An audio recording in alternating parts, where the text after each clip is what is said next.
Good morning, Guardians. Thank you for joining us tonight on our podcast tonight. I've got J-Rokin over here. Please tell me I said that right. I hope I did. Um, Mostly. Mostly, okay. The creator of the app Little Light. Fantastic app, I will say that right now. It's one of my favorites. It's what I primarily use when it comes to finding things and moving things around in my inventory because you just have everything, man. You combine light.gg with dim. It's fantastic. And I cannot say anything else besides that, man. It's just amazing.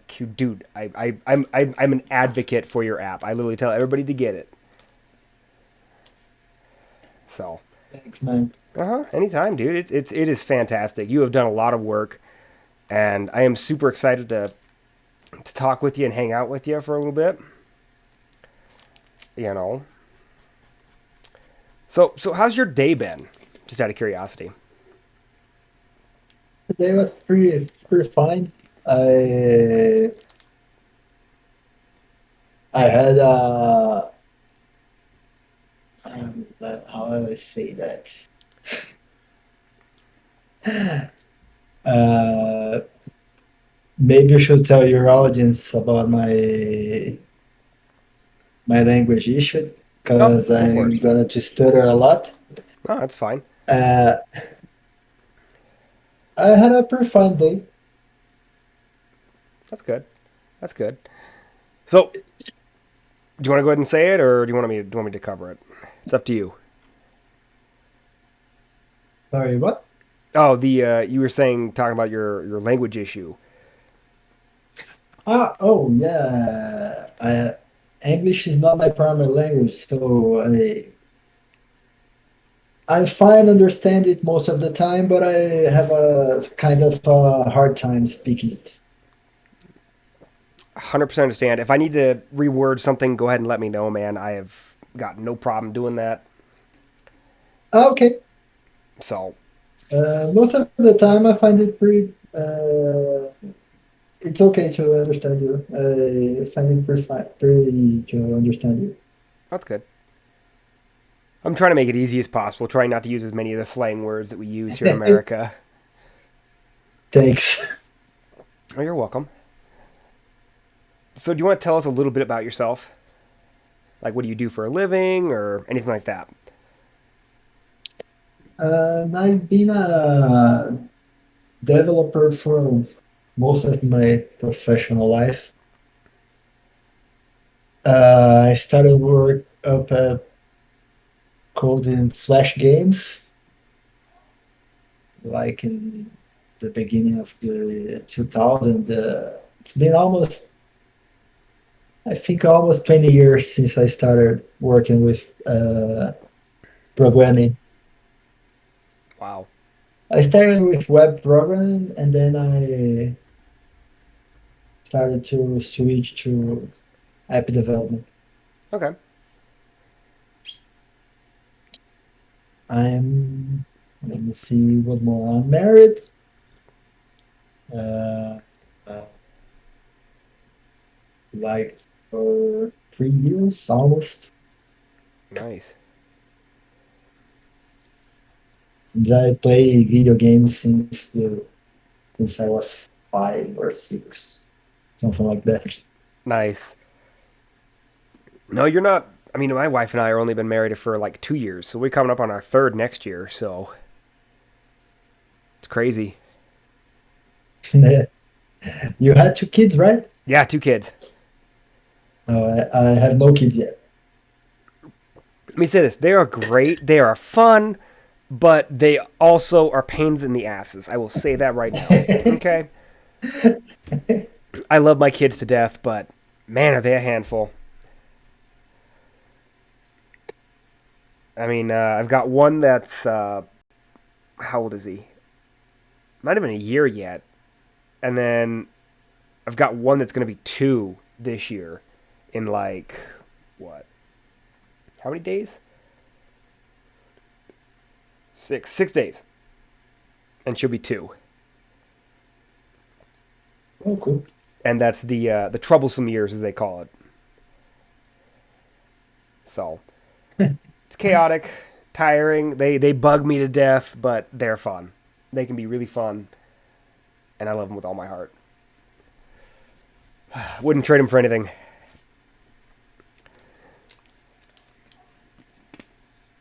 Sorry, I said I wouldn't trade I them didn't for listen. anything. Okay. Like give them up. So Yeah, it's too much work. it really looked like a lot to do, but in the end, it ends up paying up, right? Oh yeah. Oh yeah. So what got you into making Flash games? To be honest, I don't really remember. I always liked messing up with stuff since I Okay. was a kid. I think I broke things and tried to rebuild, and uh, I think the first thing I ever coded was I don't. Sorry, how old are you? I will be. I don't even know anymore. 20, 25 next year. So 24. I'm 24. Oh, you're young. Yeah, I'm pretty You young. probably never heard of it, but there was a game called Mugen. I might have seen There it. was it was I think a MS-DOS game. Uh, Oh, okay. it was a like a customizable fighting game. You could create sprites and then program your own characters. Okay. The first thing I ever coded was uh, how can I say that? It was a rework of a sprite from a game that was used to make a fighting game version of Kenshin Himura from what? What was the name of their anime in English? I'm not sure if you know from a red-haired samurai. Um, I've never heard of it, but I've seen probably a lot But of anime, so I'm pretty close, probably seeing it at least. I think Japanese it was Rurouni Kenshin. In English, it's probably Samurai X, something like that, I think. But it's not the case. The first thing I ever coded was something when I was 14, I think. Okay. It was that character from for the that custom fighting game. Okay. So it naturally evolved to a job, Nice. and I've been there forever. Okay. Cool. So after Flash games, you went to app development. What kind of made you think about developing apps? There was a lot of in betweens, to be honest. I started with Flash games, then the iPad came out, and then it killed Flash. Then I switched over to web development. Then I started to look for new things, and end up. Right now, I do a bit of everything. I do some web development and some app development. Okay. I ended up being a jack of all trades in programming. Hey, that's okay. You know, it's always be it's let me say this. Sometimes being a jack of all trades is very helpful when it comes to things like this. Yeah, it is. Because having that ability to do all that allows you to do way more things out there than other people. Yeah, it had its ups and downs. Uh, the good part is I know a bit of everything. The bad part is I don't specialize much in anything. Yeah. That is the one downside. I've always heard that a jack of all trades is a master of none. Yeah, exactly. And it's a good way to put it. But I mean, at the same time, having multiple skill ranges is kind of helpful. Like where I work, I'm currently the backup driver for our guys to go pick up our stuff for our clients. But one of our drivers was leaving, and so I said, "Hey, I'll take the driver position. Why not? I've already got experience. I've already got the backup. I already know how to be the backup driver. So I'll just maybe become the full time driver. But I've already got experience in the entire facility for what I do. So I'm like, oh, I'll do a little bit of everything. Cool. So, but 100% understand you, 100%.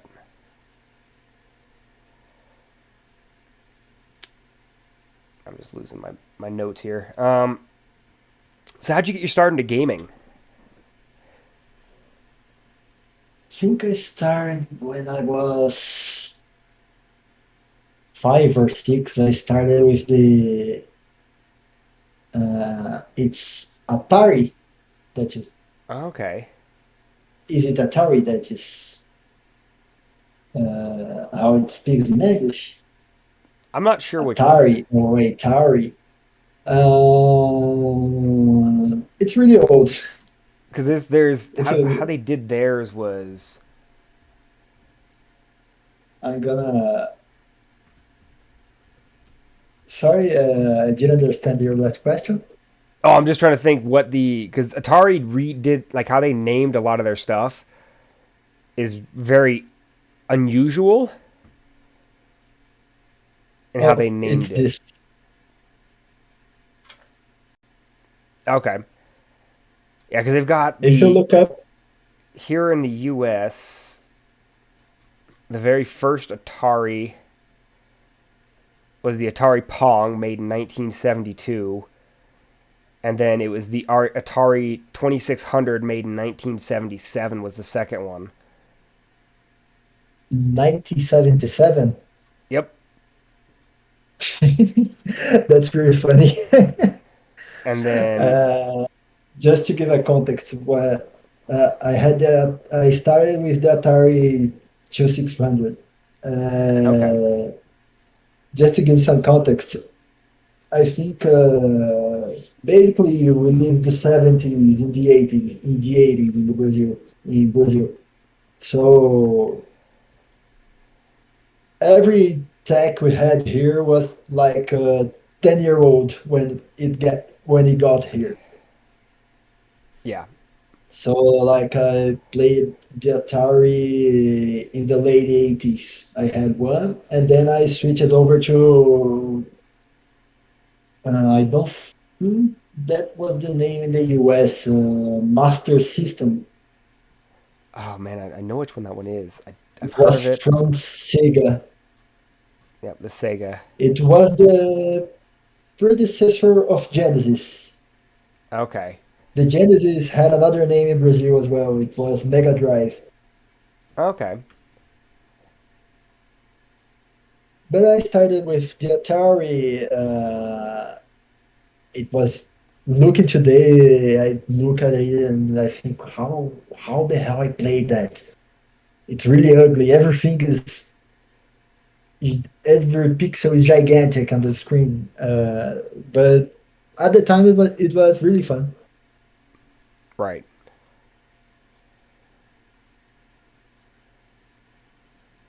Did you ever play any of the Nintendo consoles, any chance, or anything like that? Yep, I had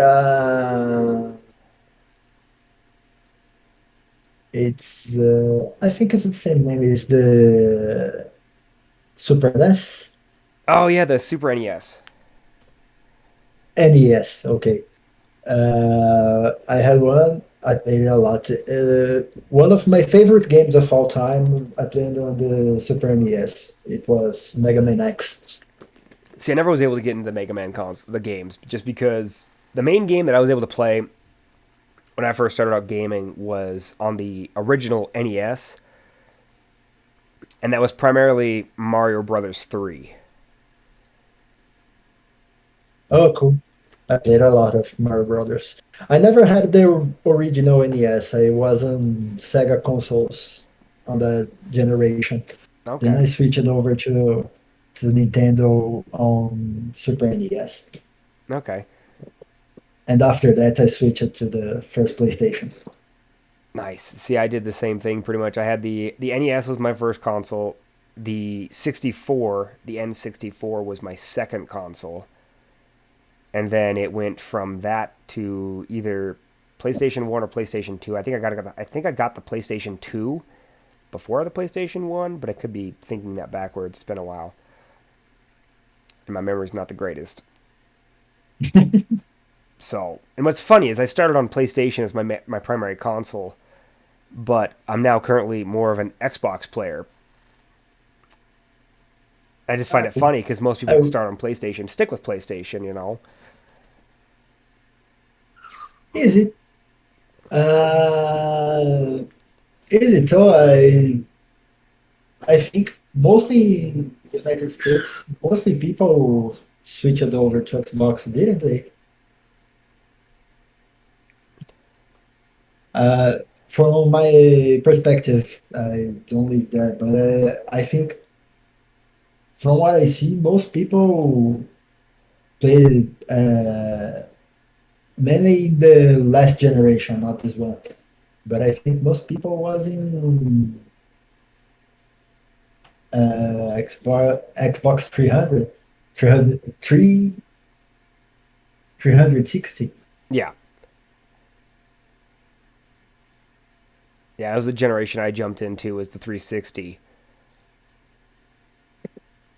and I moved over from PlayStation 2 to that because of the Halo franchise. Oh, that's it. Yeah, I jumped I over never there. played Halo. Oh, it's a good one. It's something that I always regret. Most of the 360 generation, I didn't have a console. I played a bit Okay. in PCs, but to be honest, I think I didn't play very much in that generation. I had a PlayStation 3 near the end of the generation, and then I jumped to PlayStation 4 directly. Yeah. And mostly because of that, I never had the chance to play Halo. It's kind of a regret. Nope. 100% understand it. I mean, it is a classic. I was my first introduction to the game and the console was Halo 3 at a friend's house. We all met up and we got four-player co-op going, and we were just sitting on the couch and just shooting each other in custom games. That was the first time I ever played the game, and then a few years later, I ended up getting my own Xbox 360, and I played Halo 3, and then I played ODST, which was the kind of weird, like I don't know how to explain it to you. It's like a not really a sequel, but a prequel kind of. I don't know. It's really weird. It's an offshoot game that took place during the Halo 3 time,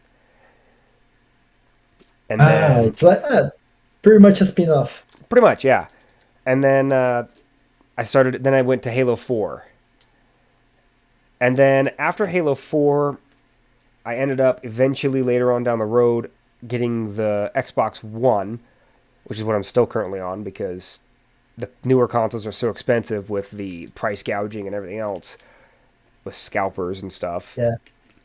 So I then eventually the first game I was able to get on the Xbox One was the Master Chief Collection. So it allowed me to play all of the original Halo games. So I went back through and played all of them from start to finish. And I was amazed by the series.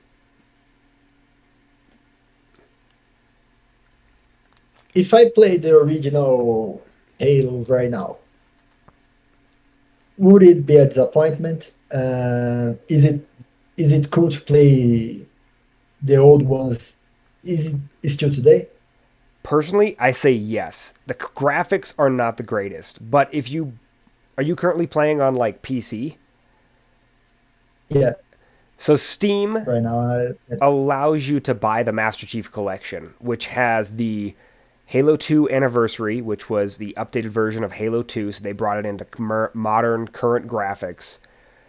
And then same with mm, Halo 1, they also updated that into modern day graphics, I think a couple years before that.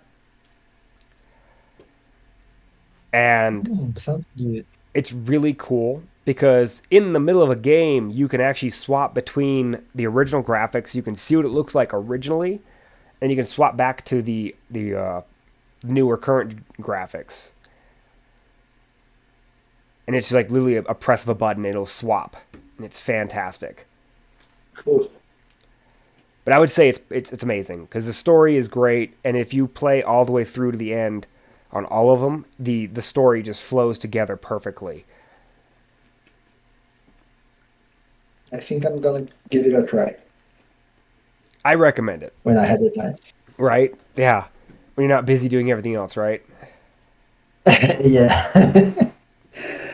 It's not like I barely played Destiny. I get it. I mean, we all need to take breaks because this game has gotten insane as of late.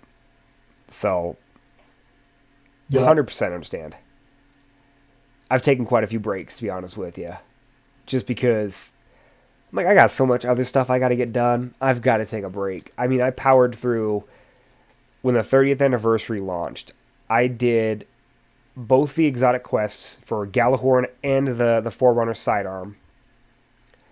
I also got the Galahorn catalyst and the ornament you get from the dungeon all in one night Oh, I because barely played yet.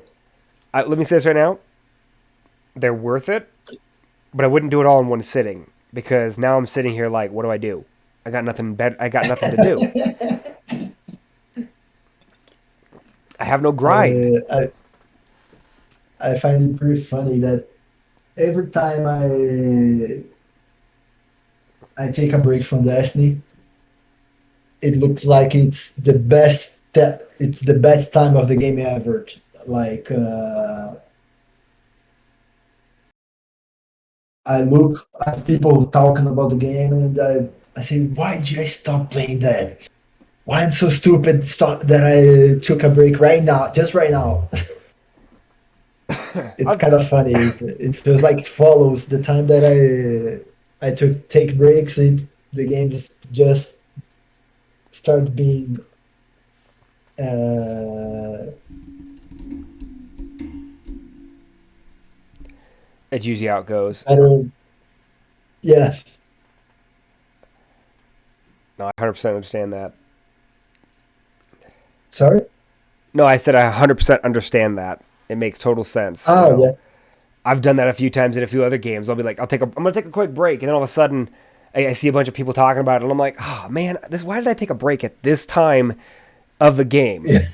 Like, why? So, For example, I took a break just before Vault of Glass was released. ah, So when I came back, everyone I played already had the Fire teams, and I had no one to play with. So I ended up lost. And oh shit! I had to go into LFG to play this stuff, so, and I don't know how to play the new Vault of Glass. have you gotten a So I completion of it played yet? just yeah completion yet. Okay, okay, Just didn't get Vex yet. Didn't get Vex Mytho Quest yet. I get I think two or three completions of it yet. lucky. I'm on my like, But it's just some friends of mine mainly carried me through it. It was something five guys shooting stuff, and I had no idea what I was doing. oh man, they didn't explain anything to you. Oh no, they did. It's Okay, just that they were most of the fun in raids. I think it's playing with people at the same level as you. If you're very if people are, how can I say that, they are really into the raid already. They know everything, and you don't know as much as they. It's like you can't keep the pace. I mean, that makes sense.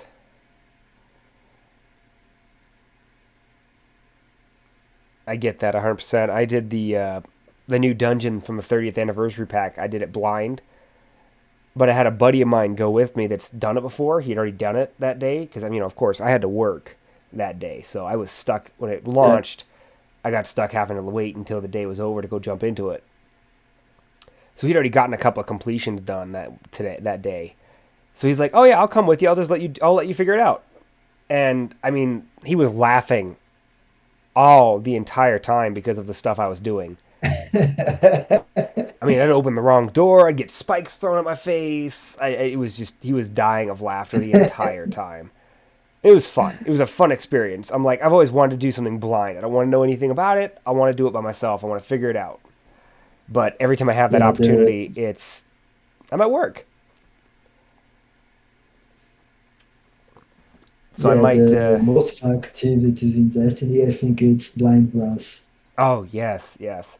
See, I'm thinking about I I might take tried, off like 2 days during February when the Witch Queen launches, so I can do that kind of stuff, yeah, or just take the raid I off.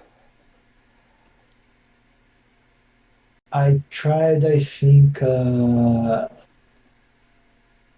tried. What's the name of the raid that was released before Fall of Glass? Deepstone Crypt. Deepstone Crypt. I tried Deepstone Crypt day one and the re-release of Vault of Glass, but I didn't get a completion in either of them. I got, I think, to the third. Oh no, in Deepstone Crypt, I think I got to the last boss, but I didn't got a completion at the time. And Vault of Glass, I think I got to the second or third boss. Okay, But it's very cool to do. I find it very cool to do dungeons. absolutely. No, I did. We tried to do Vault of Glass when it came out. A blind. I mean, technically a blind run, even though you've already played. Even though I've already played the raid because that was one of my first raids I did back in Destiny One. We tried to do a blind Oh, raid but of it's it. very different. Oh, it was. Oh yeah. And of course, day Uh, one was one of the worst ones to do because it was so hard. Oh, I think I got stuck. We got stuck yeah. on confluxes. Second encounter. That's how far we made it. Oh, what problem? I probably was stuck there as well. I think Yeah, if it cause wasn't there, it wasn't the Templar. yeah, cause we didn't even make it past. We Uh, couldn't even get to Templar. it was pretty funny that in the week before the release of Fall of Glass, I did a run on the D1 Vault of Glass with the guys of my on my clan, Nice. That was that. We were gonna try and and do that. Sorry, I didn't mean to cut you off. Go ahead. oh no, no problem. A lot of them never played Destiny 1.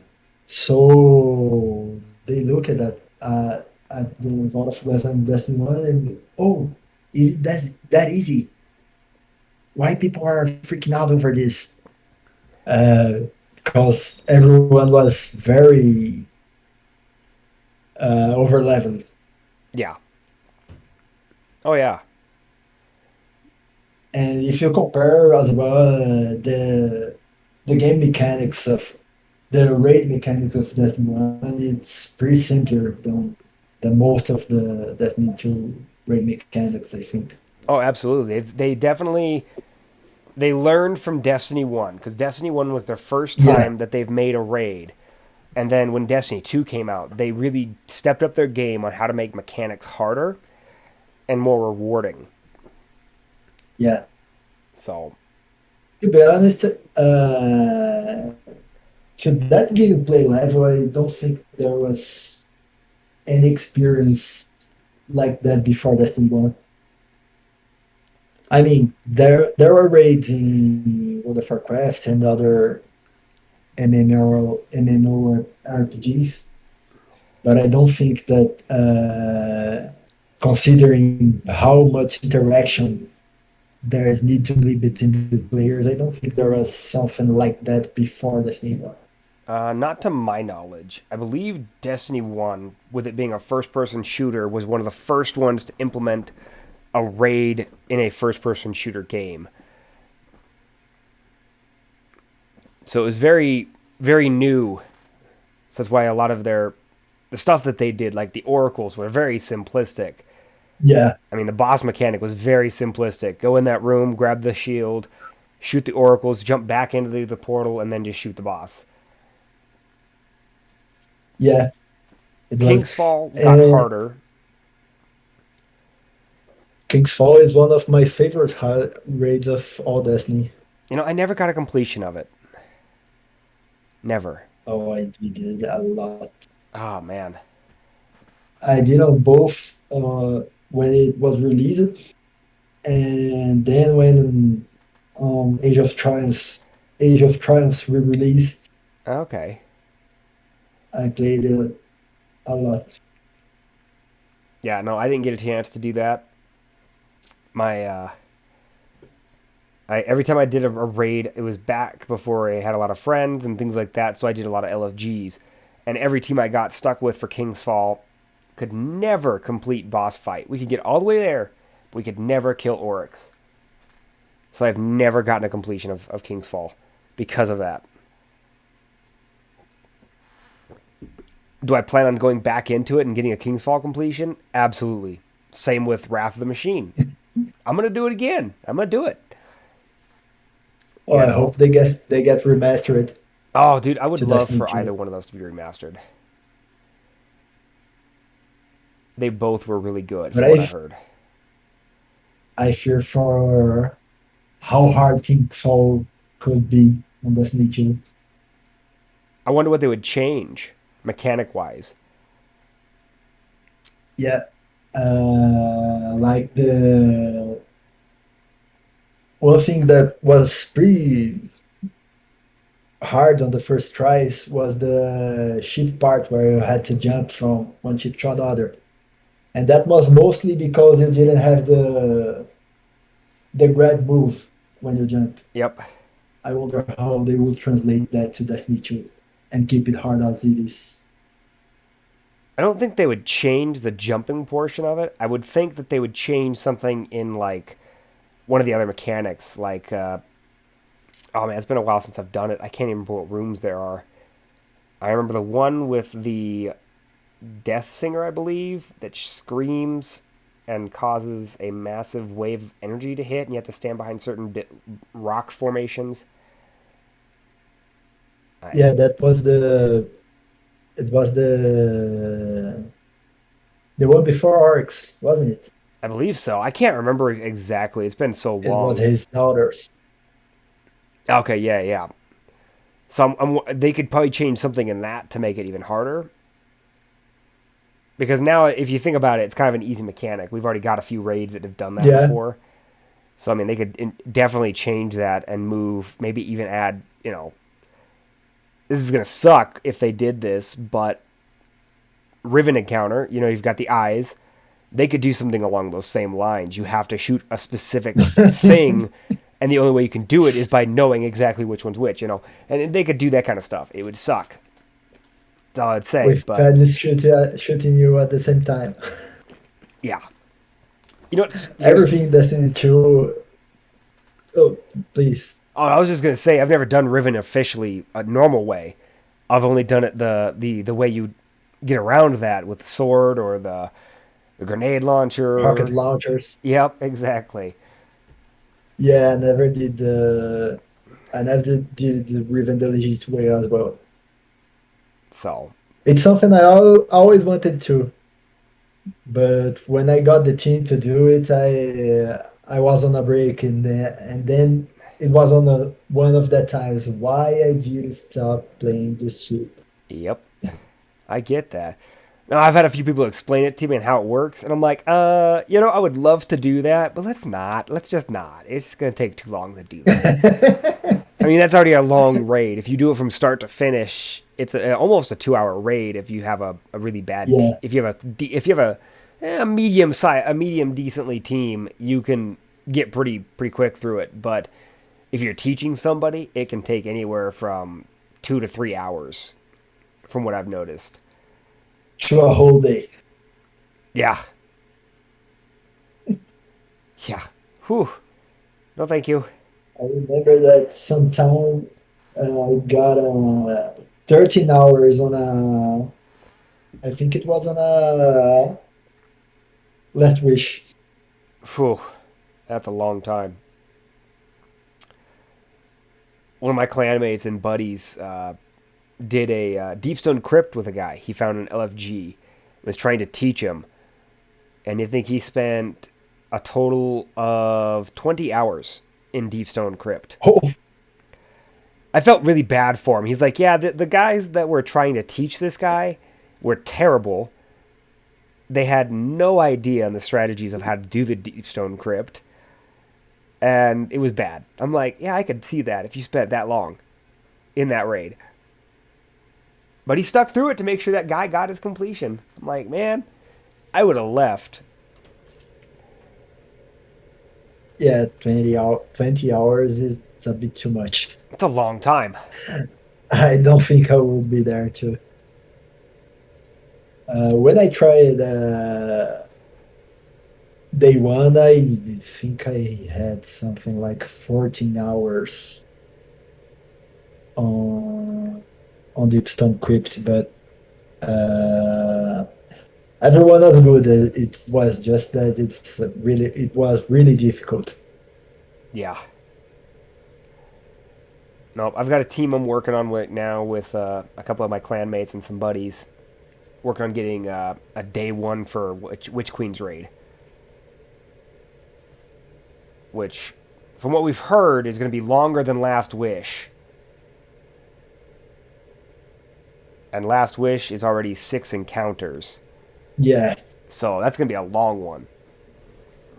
So we're working on getting our bounties put together so we can just power grind and power level as soon as possible when the DLC drops.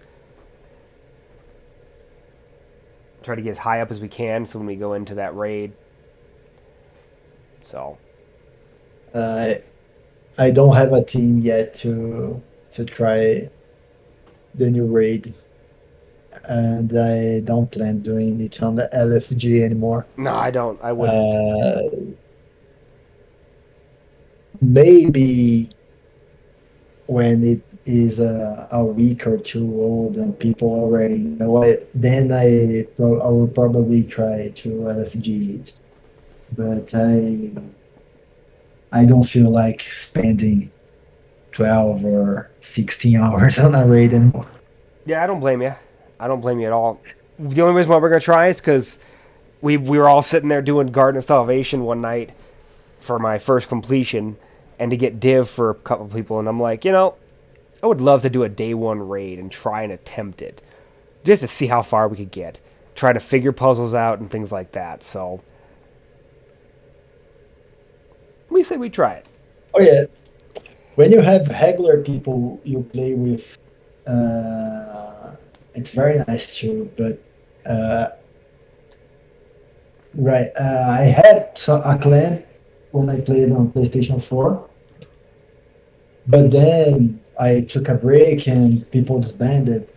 Ah, So everyone is playing on a different clan right now. it's usually how it I'm works. trying to reunite my first clan. The people from my first clan stopped playing. Ah, Someone on the release of Destiny 2, they didn't like the two primaries theme, yeah.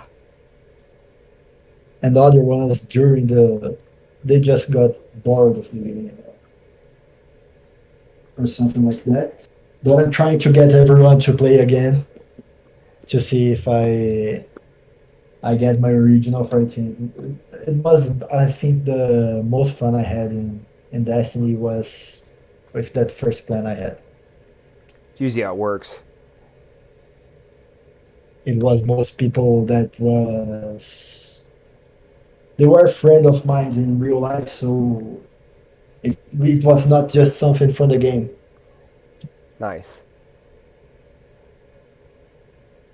Yeah, I was a loner in life. I didn't really have many friends in real life, so I was kind of stuck finding people online. That doesn't that doesn't stop you from making that real life friends. True. That is true. As of late, because so I was homeschooled, so I was stuck at home for school. I didn't get to Oh, go out very much, so I kind of was just at home, you know. So video games was my outlet into to real life. So that's where a lot of my, talking to other people, learning people, meeting people and things like that. That's where I got a lot of it. So that's the only reason why I do what I do now is because I've gotten as I've gotten out in the world and worked and things like that, I've gotten to open up more often, So I've met a few people and I've made friends and things like that. yeah. I started my old clan with some coworkers, Okay. and then doing strikes, we met some people that were friends of other people, and then we united together to create a clan, and then we started raiding almost daily.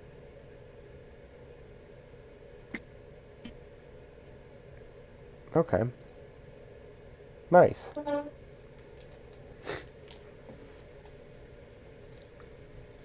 So real quick, do you have any other hobbies besides gaming that you do for fun besides that, I guess? I think mostly gaming, but I like cycling. Okay. It's not cycling. It's cycling. The word. It's cycling or biking, No, I or kind of it's the figured that's what you're same. going with. Is it was either biking or cycling. They both of them work the same. Okay. Uh, and mostly I watch some stuff. I watch some animes or some TV series. Okay. Do you have like a favorite genre of TV series or movies or anything like that you watch more than others? Right now I'm very stuck to One Piece.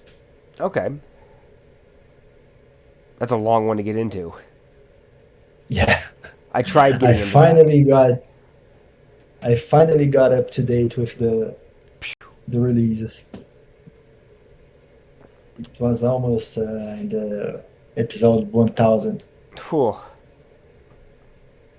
I tried it. I think I got 100 and something episodes in. I mean, don't get me wrong. I love the series. It's amazing. It's fantastic. I loved a lot of the characters, but I'm like tired of like trying to keep up It's too and get. much, right? I'm like trying to get in there. I mean, I started out when it was like maybe in the 700s, and I was like, I have to take a break. And all of a sudden, now they're at 1,000. I'm like, okay, yeah, I'm not going to jump back into this. This is a long process to get into that. So, Yeah, I understand it perfectly. Shippuden was pretty close to that too. I was trying to catch up on that. So what? Naruto. Naruto Shippuden. Yeah, I tried. My wife didn't like it a lot, but I couldn't follow. okay. Well, I see. I watched the first series, the original Naruto, and I love the characters. It was great. And then when I saw that, I mean, I didn't get to watch it. Shippuden was already in like I think, because what did they end on? Like what, 300 or 400 episodes? I can't remember anymore. Let me pull it up real quick. Shippuden, I think it was something like 700. Okay, so it was probably, yeah, because it started airing in 2007. I didn't start watching anime until probably 2013, 2014. So pretty late. and they ended on 500 episodes. So 500. yeah, 10 years, 10 years of anime. Wow. But That's a lot.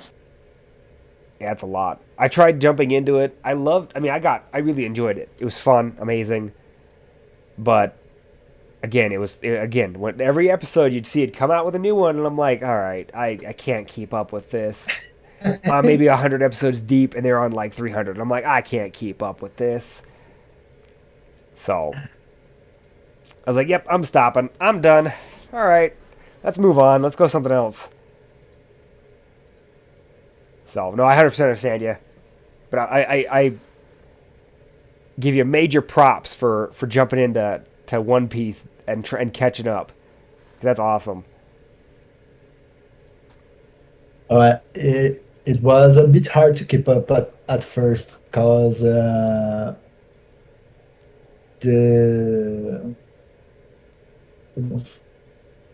the cartoon is really ugly at the beginning. Oh yeah, So it's hard on the eyes. You try to watch it and then you see that stuff that looks like some kid draw it. not wrong. But then the plot catches you. Once you get into the plot, it's really hard to stop. Oh yeah, I love the. I'm one of those people that love the character arcs when they break into some of those characters' backgrounds. And I think the one that got me the most was, I can't remember her name, but I believe it was, Robin or no, Nami. Nami. It's pretty. Her arc's pretty cool.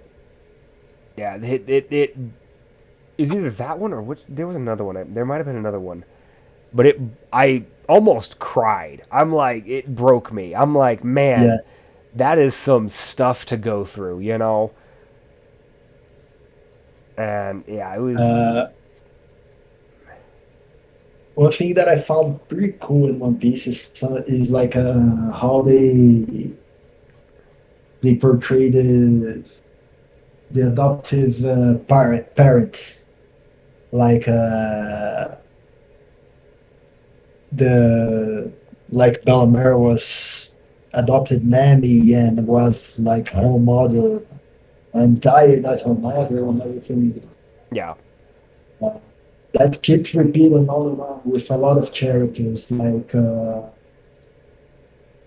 The main character had adoptive parents as well, Yeah. and when they show their backstories, is it almost of the time is a tear jerking.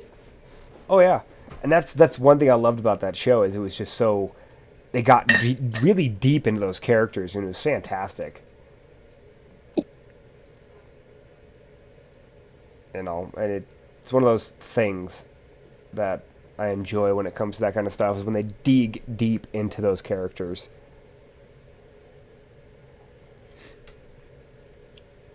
Yep.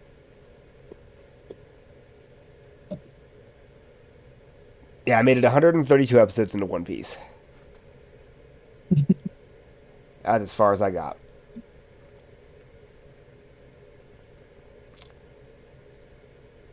I thought about giving up sometimes because when I look at when I saw that it had 1,000 episodes, I think, oh no, I won't be able to keep up with this.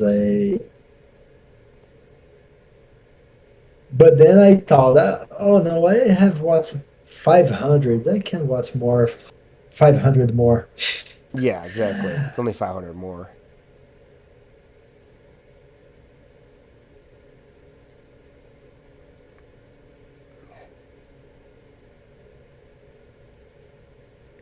You didn't tell me how many episodes they've made. Huh. I was trying to see how many episodes they actually currently have, but it doesn't let me tell. It doesn't let me see on the website that I'm looking at. Oh, Right. there it is, 1,003. Oh yeah, it's 2003 now. It's a lot. I started watching it. I think it was the beginning of this year. And you caught up that quick? Holy crap. Yeah, it was something like there were some days that I sat on the couch with my wife. Uh, she's a bigger weeb than me. I mostly uh, keep up with her. She's the one who reads like anime in the couple. Okay. But then One Piece was something that I started, and oh boy, this is really good. Uh, but it was something like there were days that we watched like 15 to 20 episodes. It was like the whole day watching Whew. that stuff. That's a lot.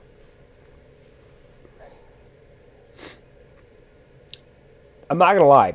I tried getting my wife in, even before we got married, to watch an anime with me. And the first anime we picked to watch, this is gonna surprise you, but I mean, for me, it surprises me because she's not really a big horror person to watch. But we started with like, Tokyo Ghoul. Tokyo Ghoul. I never Yeah, watched it. you don't? Okay, it's basically a guy who ends up. There's these creatures that are called ghouls, and they live alongside humans. But the problem is the only thing that they can eat and live off of is human flesh. Hmm. But they look exactly like humans. But so this kid ends up getting tricked by a ghoul to meet him at this abandoned like construction site, and they get into a fight. They both go down, and she dies, but he lives because they used part of her organs into him. So he became half ghoul. And it's very interesting. It's just his story as it goes throughout that. I mean, it's insane. Living with that That's something whole. I need to. It's That's pretty good. something I really need to get. I heard a lot. I never watched it, but I heard a lot of it. It's pretty good. I'm not gonna lie. It's pretty good. It's different, but it's pretty good. And I'm surprised my wife was able to get into it because it's pretty dark, pretty gruesome, and very, very, very, very violent because you end up seeing ghouls fight each other and all kinds of crazy shit. There's lots of gore. That's all I gotta say. Members flying up, So organs and stuff. yeah, there's quite a few. The first one was Tokyo Ghoul. The second one was Tokyo Ghoul Route A. And then I'm trying to remember what the third one was called. It was something else, something different. Tokyo Ghoul RE was the last one that they made. So it's definitely interesting. It was pretty good. Oh, they're making a second season of RE. Okay, it's currently airing. Okay, no, it finished airing. Sorry. So yeah, it's pretty good. It was pretty good. I enjoyed it.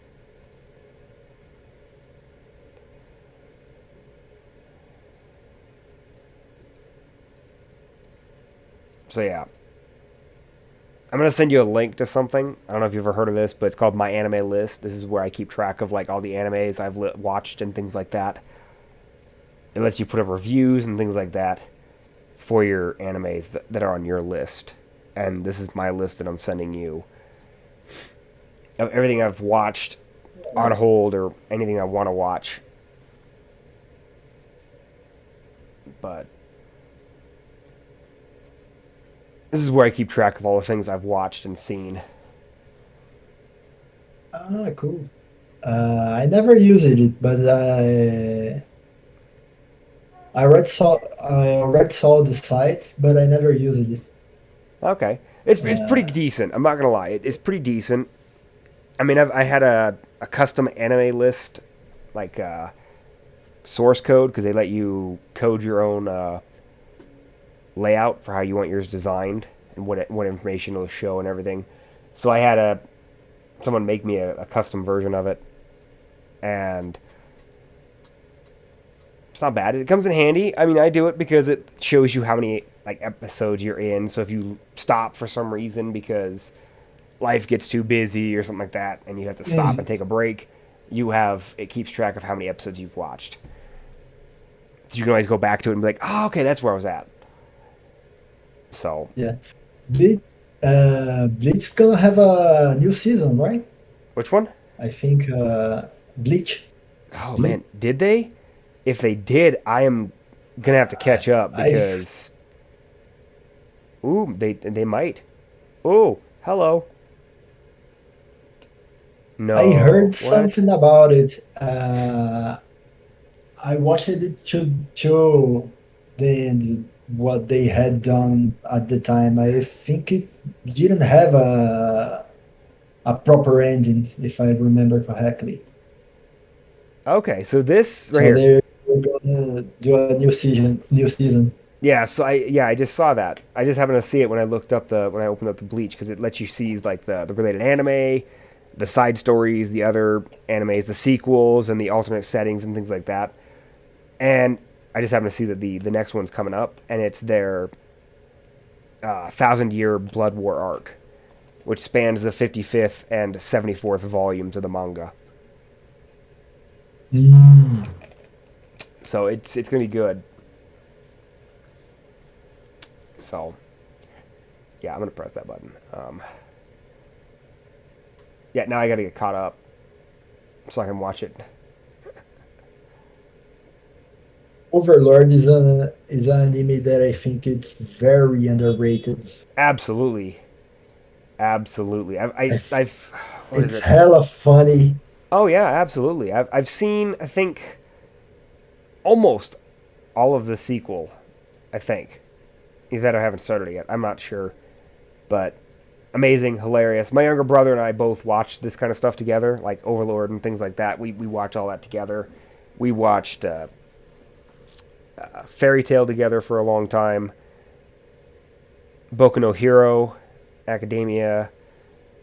Uh, yeah, I'm not gonna try that one. The what is this? Legend of the Shield Hero, I think is what it was. Is the English version. I heard I heard some things about it, but never watched anything of Legend of the Shield Hero. Honestly, But from what people tell, sounds cool. honestly, it's It's like fantastic. a oh yeah, It is I thought fantastic. it's like a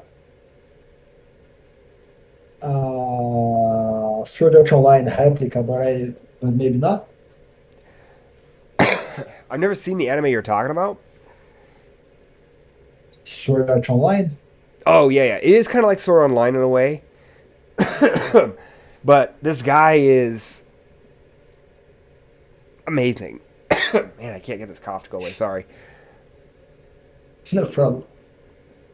but he basically gets summoned into this alternate world where he's got to defend against these things. And there's four other people, three other people that go with him. One guy's has a sword. The other guy's got a bow, and I think it's either a staff or a spear, or I don't know, something like that. But this guy gets stuck with a shield, and it's awesome. They definitely fuck this guy over. I'll be honest with you. This guy gets fucked over a lot because a lot of the characters, the other characters, end up being really bad to him. Like I'm talking bad. I mean, nobody respects him. You know, they think he's a horrible guy. But yeah, it is really good. My younger brother and I sat down for, I think it was about 3 to 2 weeks in his how long it took us to take it because I live with my wife and he lives with some other people. So every time we got a chance, we would go over, we'd hang out and watch it and together and whatnot. But yeah, it was super good, super good. Would recommend it. I am super excited for their second season coming out next year. So, I didn't get that the name was that. Uh, I mean, the rising of the shield hero yep. was because the guy only had a shield and nothing else. Now it sounds a lot more interesting Yeah, it is. It's amazing. It is how they crazy. how they wrap that up. It is funny because this guy gets screwed over by everything. I mean, within the first episode, the guy walks away with everything stripped off of him, basically. He has nothing but the shield because the shield is stuck to his arm. He cannot take it off. And he gets. Even if he wanted to. Go ahead. Yeah, it is Even awesome. sounds cool. I would Right definitely now, recommend it. I'm rewatching JoJo's Bizarre Adventure. I've never seen it. I've Uh, heard good things about it. it's pretty. It's something like it's best when you watch it not expecting anything because it's how can I say it's bizarre. Yeah, Most of the time, things will happen and you'll say, "Oh no, that wouldn't happen ever." and it does. But yeah, it's a fun it's a fun series. Okay. Uh, I had watched it before, but my wife didn't like it because she thought the art style was too ugly for her. Right. And then they released a new season now, and I was going to watch it. So my wife decided to watch it, so he started it from the beginning. Oh wow, nice. It's pretty cool, but It's out there. you yeah. It's crazy. Yeah. Nope, I get that.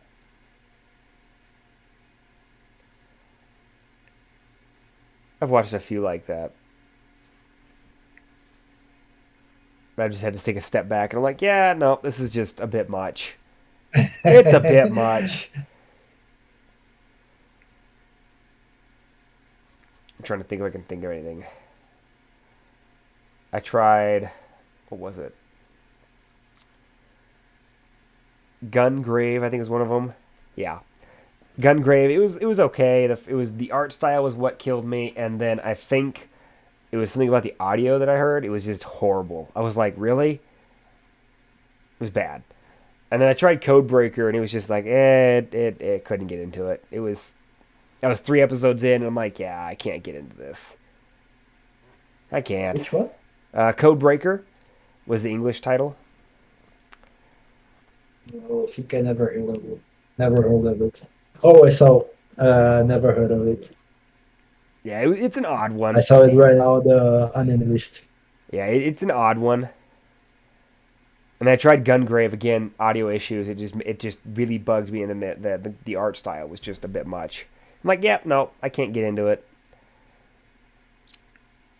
But I mean, I watched like the movie Redline, which is a fantastic anime movie about racing. Somehow they made racing seem really cool, but it was fantastic. It's a bit weird because the art style is a bit weird for an anime, but it's not bad. Uh, I found it pretty amazing when they do something that had nothing to be an anime, but they managed to do it. Like I don't know if you ever heard about it. Oh, you probably did. I think it's pretty pretty popular in the USA. Shokugeki no Soma. It sounds familiar. I think it's Food Wars Oh, Food Wars. in Yes, I've English. heard of that. Yes, it is very popular. Very popular. Never understood It's why, pretty but it's fun. very popular. It's fun, mostly because it's like a why did you an anime about cooking? Oh, okay. But when you get into it, you just can't stop watching. Yeah,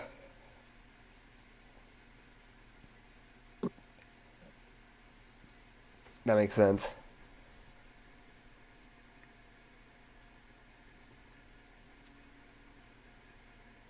I don't know what that is,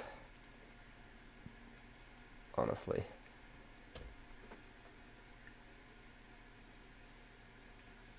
Which is this one?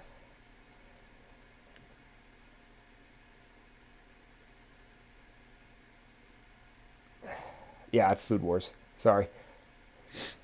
Now, I just happened to see someone in the chat said the same thing. That it was very good. So, yep. I don't get it. Not my thing. Not my cup of tea. Sorry. I kind of want action in my anime. I'm just saying. I want to see some amazing fights that you can't do in real life because it takes too much work to choreograph that. So, that's cool though. Anime is a really fun one to get into. It's a really good hobby. So, do you have any like specific genre of games that you prefer to play? Usually, how can I say? I usually tend to prefer single player games. I think Destiny is an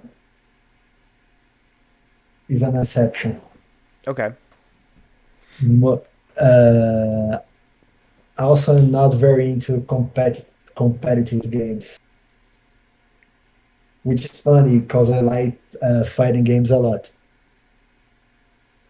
But usually, I think action games, some RPGs, Okay. some retro gaming indies as well. Right. Lately, I've been playing, besides Destiny, I've been playing a lot of Genshin Impact, more than I should, to be honest. Shit. I tried. I Uh, tried Genshin, but it's a lot to get into. yeah, Because if you don't pay money to the get some of the characters, you're kind of SOL. yeah, I think the part that got me into it is that you just need to play a bit every day. You don't have to play a lot. Like play 10 minutes and you're good. True. I've been playing lately Guilty Gear Strive as well. I've heard that's a good one too. It's pretty cool. It's one of the most beautiful fighting games I have seen lately. Nice. And mostly, I think Destiny and some had some retro-looking games. I've been playing Dead Cells and Wizard of Legend. Nice. Nice. Have you played the Heroes Zero Dawn or whatever it is? Horizon Zero Sorry, Dawn. what? That's what it was called. Horizon Oh, Zero Dawn. Horizon. Horizon I played when it was released on the PS4, Nice. but it was some time ago. Yeah. Well, you said they're making the sequel, right? Yeah, No? yeah. You didn't really enjoy it to go Huh? play the sequel? What? Oh, they're making a sequel to Horizon Zero Dawn. Oh, yeah, yeah. Uh, she is a bit older, right? And I think it's something like 10 years after the original Horizon, something like that. I think. I'm not sure exactly. I just know that they were making something. I saw the announcement at the Game Awards, so That's the only reason why I know about it. I like the first one a lot, but I'm not sure if I'm gonna play the new one as soon as it releases. That I'm makes sense. probably gonna wait till it's released for PC. I don't blame you. I don't blame you. I've made a few mistakes in my life with pre-ordering some games. I'm not gonna lie. I think the last game I Oh, pre-ordered was Cyberpunk 2077. oh boy, you fell for it. I mean, let me say this. It looked fantastic. I mean, I'm not gonna lie. I didn't have as many problems when it came to the game when it launched as other people. I mean, sure, it did crash in the mission where your best friend dies, but it was still amazing. I've never had a problem with it since. And I still have the game installed. Have I completed it yet? No. I need to jump back into it and finish it finally. Oh, But nice. You like it then? oh yeah, it's a great game. Great, fantastic game. I Oh, pre-ordered cool. another game I pre-ordered before this was Battlefront 2, the new EA version of Star Wars Battlefront 2. Battlefront, Star Wars. Okay. Yeah, it was horrible. Horrible. Oh, well, why? Because they did The first one that was good, wasn't it? was they did that loot box system to where in Oh order for you to get yeah. any benefit for your characters, you had to buy the loot boxes. And oh, I Like got you could get Darth Vader, right? yep. Well, you had to get like the to Yeah. get like certain. So how it works in Battlefront 2, you have three cards that you could pick from that give you like this is your a benefit to your certain skills that each class gets. Or when you have your heroes and you're playing your heroes, they have three cards that you can attach that give them certain benefits when they use their skills and things like that. And the only way to get those cards was by buying the loot boxes. So it was It was this. mostly PvP, right? Yeah, it's all PvP. Oh, There was a single so player loot box campaign, and pay to win. but it was very short. It was a very short campaign. I think it played maybe. I think I got it all done in like less than a day. Like that's how short it was. So they basically mix loot boxes with pay to win.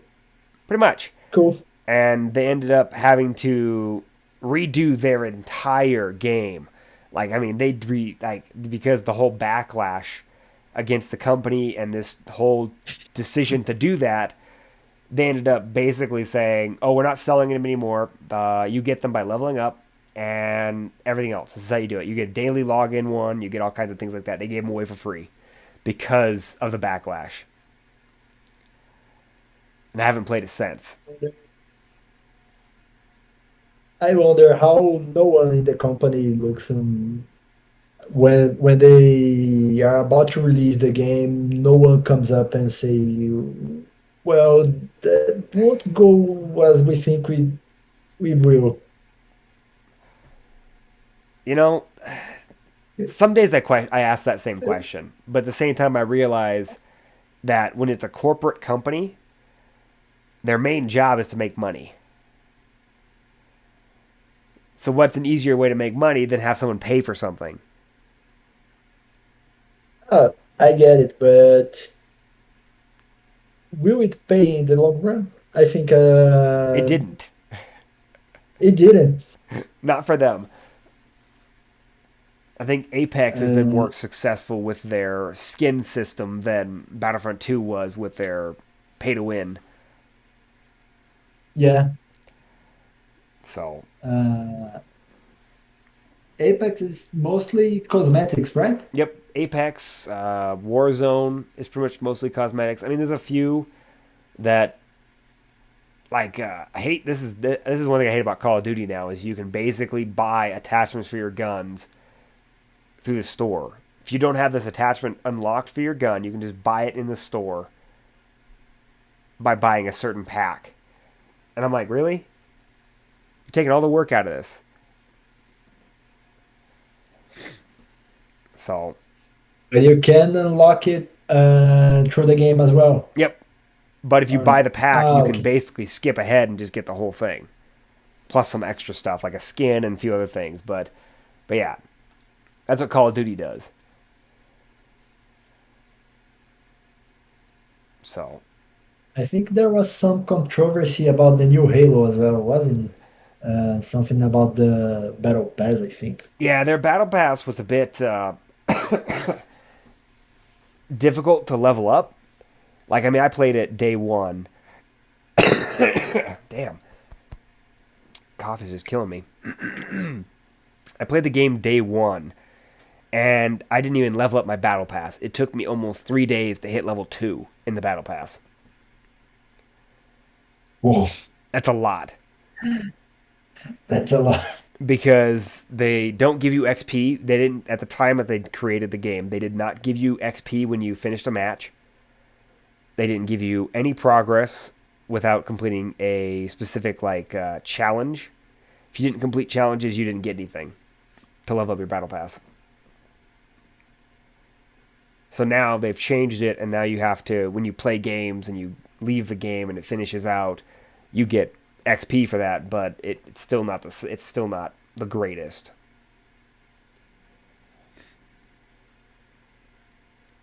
Yeah, Okay, in Destiny Battle Pass, they got it just right. The amount of time you had to play to finish everything.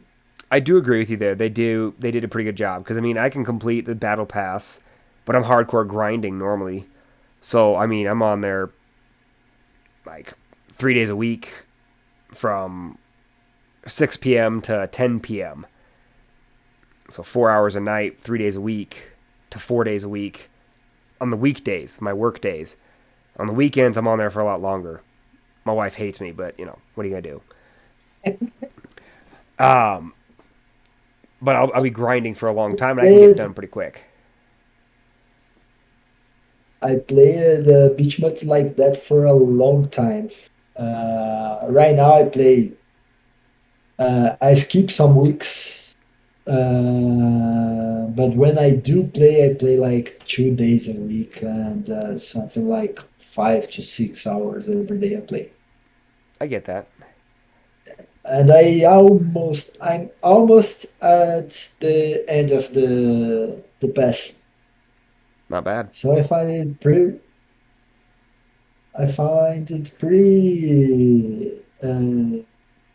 friendly to casual players. It is pretty friendly, honestly. I mean, every season that since the battle pass has come out, I have at least gotten it to at least a level 100 every season. And I the a couple this is I think since Beyond Light dropped, I think this is the most grinding I have done in all honesty to keep up and level up and get everything done is this whole year. But back when it was first came out, I barely played. I was very casual when it came to that. And I still was able to get to at least a level 100 at least every season. There was a few things I did kind of miss out on. I think I'm only missing one title from one of the seasons, and that would be the Undying, which is the first season to get a battle pass, and that was the very first one with Shadowkeep. Shadowkeep. Yeah, You had to know I did that. That title was really boring to get because you had to, if I remember well, you had to kill Vex with a lot of different types of guns, yep, and there yeah, was like I think SMGs,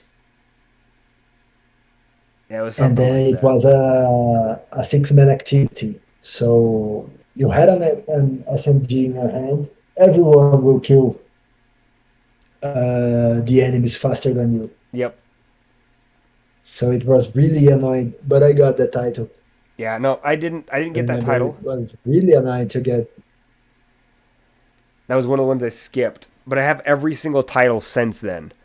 The only ones I'm missing currently are Season of Splicer because I got so busy with life and a few other things that I didn't get to finish it, but I'm still able to finish it since the season's not done.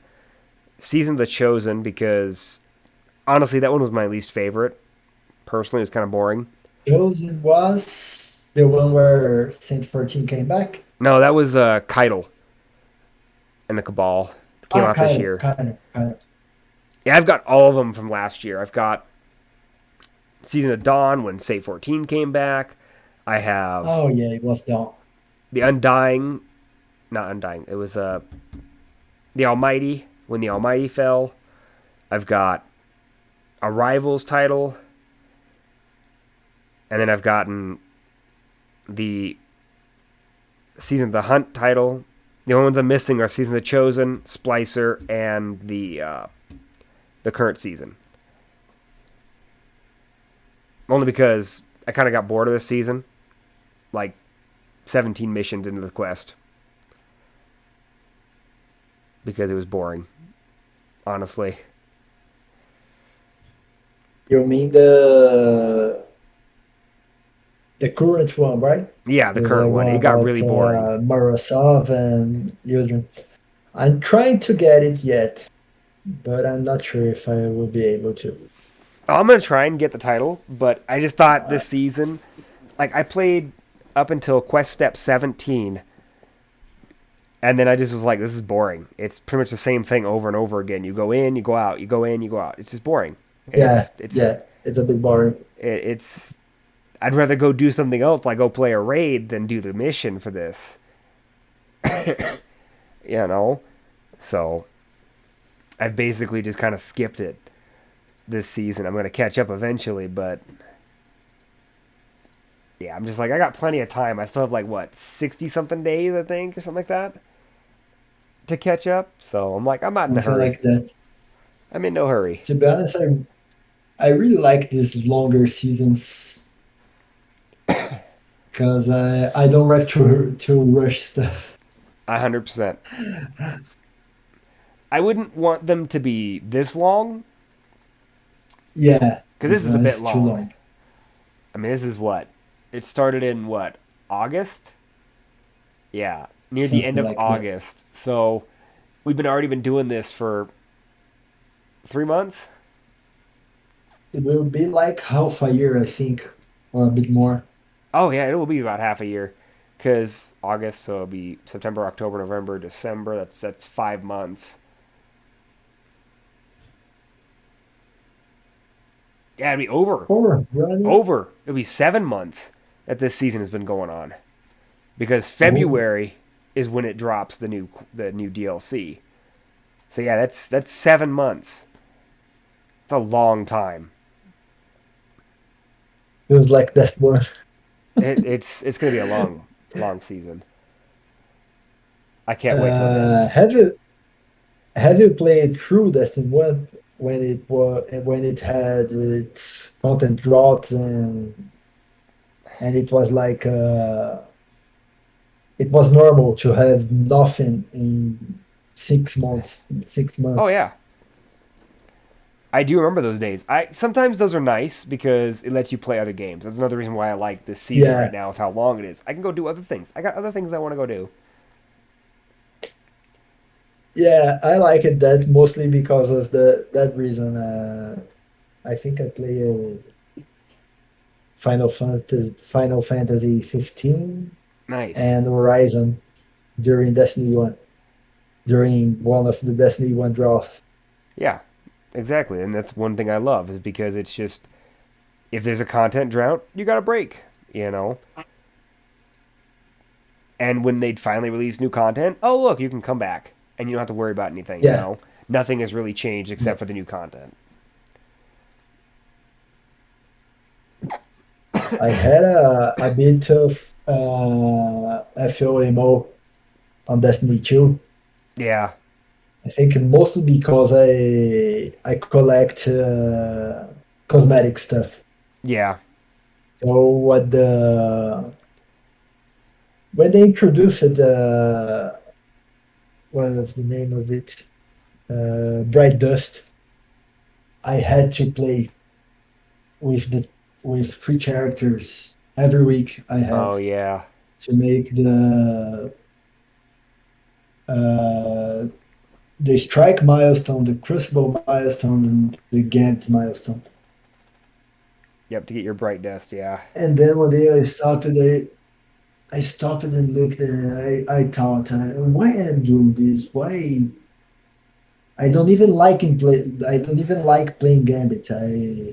It's not that I don't like. I just didn't like playing it that much. Yeah. No, I And get then I that. started thinking, because the thing that is my favorite on Destiny is raiding. And then some friends call asking me, "Oh, come raid with us."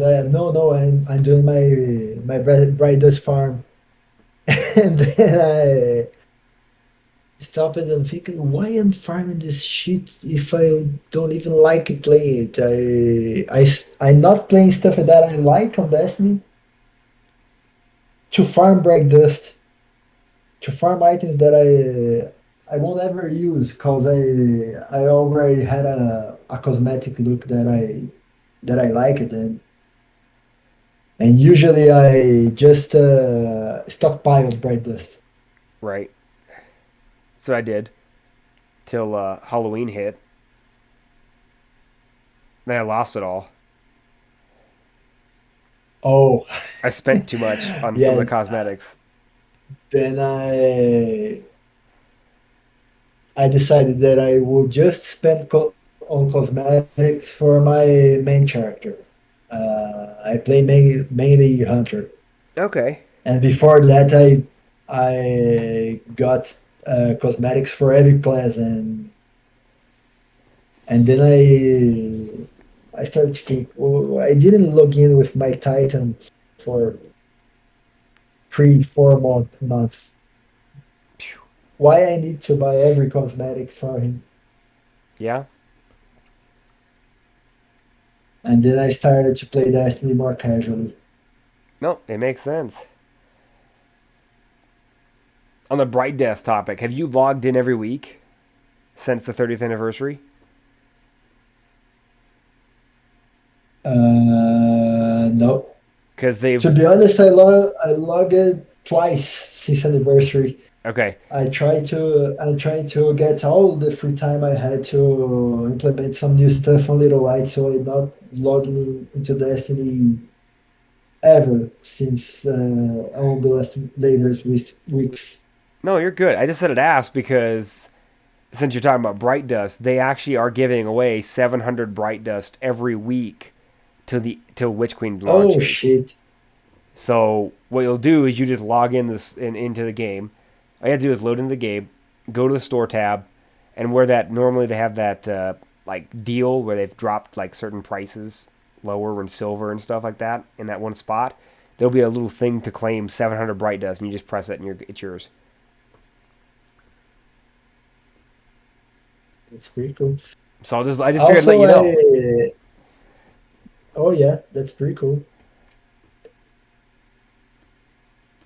Also, what helped me a bit with the FOMO was they adding stuff to like reruns on the brightest store. Right. By the way, I think the way they monetize Destiny is pretty cool to from what they went to how they are now. Like when Destiny 2 released, it was a pretty bad system they had, I think. It was mostly cosmetics, but if I remember well, it was most based on loot boxes, wasn't it? I believe so. Yeah, you had to buy the engrams to really get anything from the store. You couldn't choose anything, right? I man, see, I didn't play during year one of Destiny 2. I didn't get into it until I think it was just after Warmind had dropped, like maybe a couple months, and I played Ah, okay. up until Forsaken dropped. I played during Forsaken, and then I took a break I came back for Season of the Forge when the Forges came out. I tried to immediately jump Mhm. into the Forge content, and I couldn't do anything, so I said, I'm out, and I left until the near the end of Season of Opulence. This of Uplands was awesome. Yes, yes, it was. I think it was one of my favorite seasons of Destiny 2. Honestly, the Uh, the 6 man activity for Opulence, the oh man, what was it called? Menagerie. Yep, the Menagerie. That was one of my favorites, and I haven't. I think the closest one I have found that I really enjoyed so far is honestly Dares. The newest one that came out with the 30th anniversary has been pretty fun. I need to play. I haven't played there is Oh, yet. it's pretty good. It's basically like a game show. I hate to say it, but it really is like a game show. Yeah, I saw some videos. You have to spin a wheel at the start, right? And Yep. then Yeah, you'll you go choose the in. type of enemy. And Yeah, you go in. You kill a few Taken, and then all of a sudden, Zur and the Star Horse will spawn, and you'll spin a wheel, and it tells you what you're gonna fight.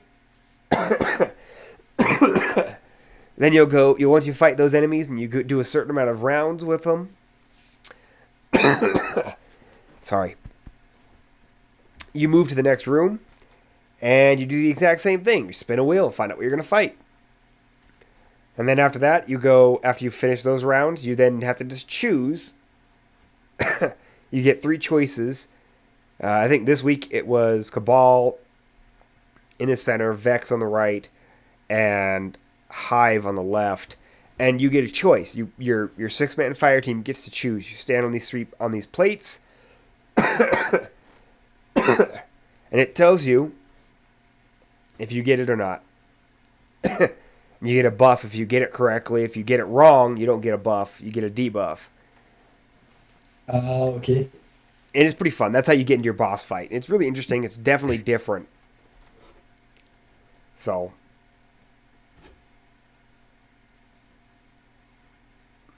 I'm excited to see what they do with it. I think I think Copland's raid was one of the few that I got the title. Okay. It was one of I think it was one of my favorite raids in Destiny 2. Nice. The what was the name again? It was the Pinnacle of Stars. No, Spire of Stars. Okay, Spire, yeah. I did it once, and it wasn't too bad. I mean, the guy that taught me was pretty good, but it got really complicated very, very quickly. And if you didn't have a good enough team, it was very obvious. Oh no, I I I misspelled the raid name. No, it wasn't Spire of Stars. Spire of Stars was the first call. It was from the first years, right? Yeah, so I think The went. opulence was Yeah, Crown of Sorrow Crown of was Sorrow. opulence. Yeah, it was Crown of Sorrow. That was a good one too. I will I, say that it was really good. Crown was very unique and different for its mechanics, having to swap the buff around quite a bit. yeah, Very cool. Very difficult if somebody fucked it up, yeah. and it was very hard to It recover was from something that. like it's something like it was almost impossible to carry someone Yeah, through Crown because everyone needs to know what to do. what they need. The simple part it was once you learn a position, you know every position. Yep. But you needed to know exactly all the details of the grade. Yeah. No, it was definitely one of those hard rage. You had to learn everything. It didn't matter if you were just going to be the new guy. You had to learn all of the parts of that Yeah, raid because exactly. if you had to take over for something, you had to know how to do it. So it was one of those Exactly. ones that it was very hard for me to get my completion. I finally got one completion of it, but it was just so difficult for me to find a team that would teach me and be willing to sit with me and take me all the way through it.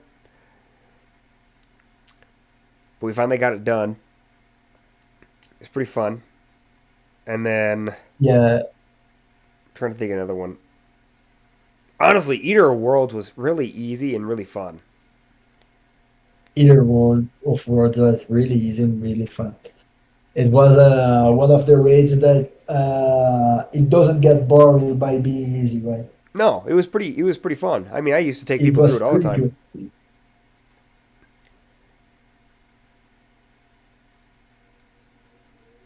I think that was one of I think that was the second raid I completed out of Destiny 2.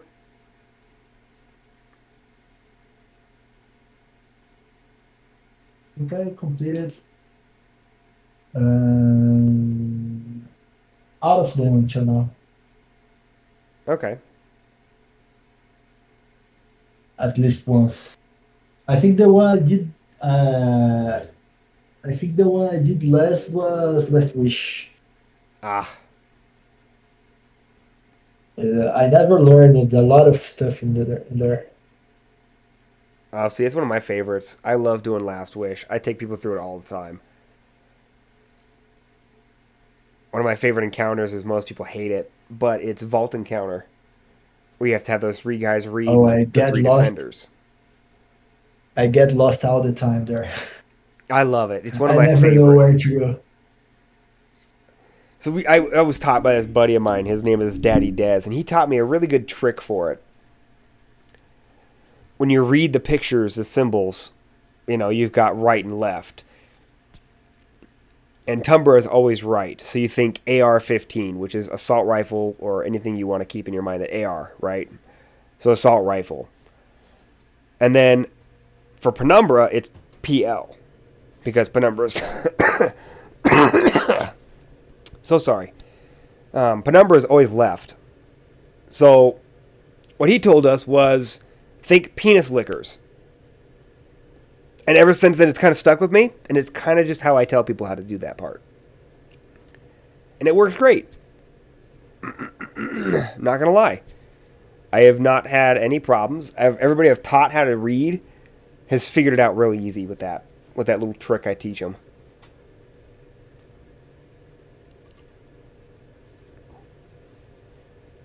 I have a friend who plays Destiny that he really likes to teach people during raids, and he's playing stuff very well, and he sometimes he gets carried over.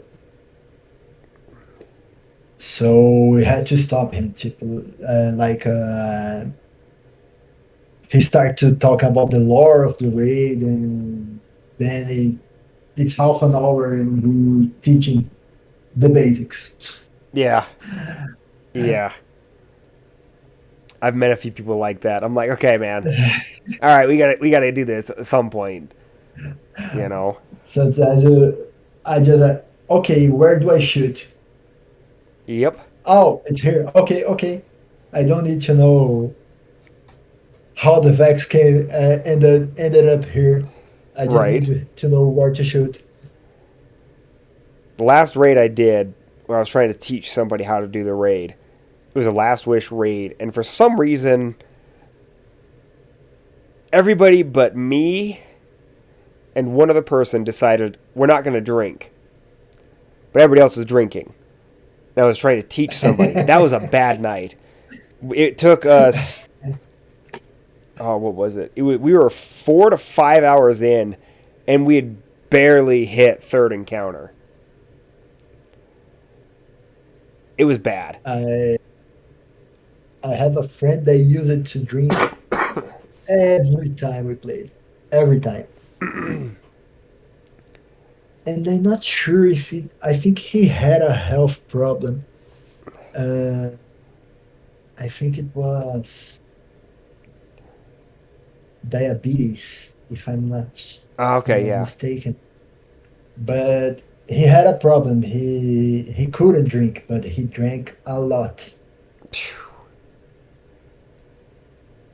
and then it was like, and was he was always the one that pushed people to raid. Yeah. And then, like 4 minutes into the raid, we started to hear him. What's the word? Let me Google it. Slurring his speech.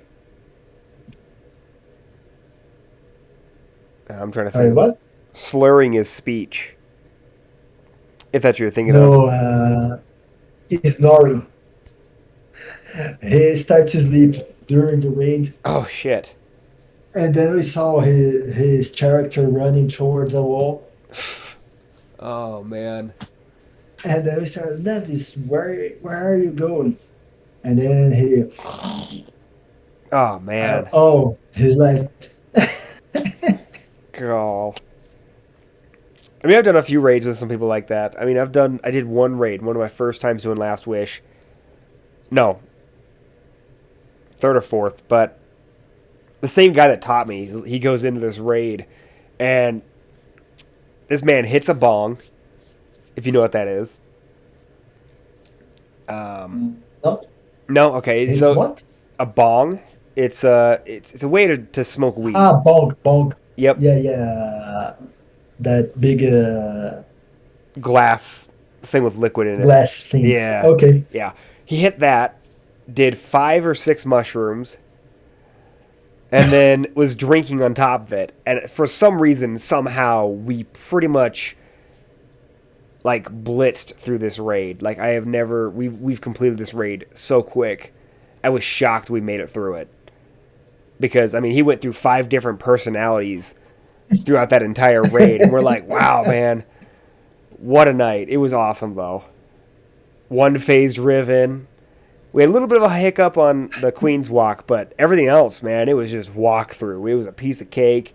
No problems arised. It was insane. So, but yeah.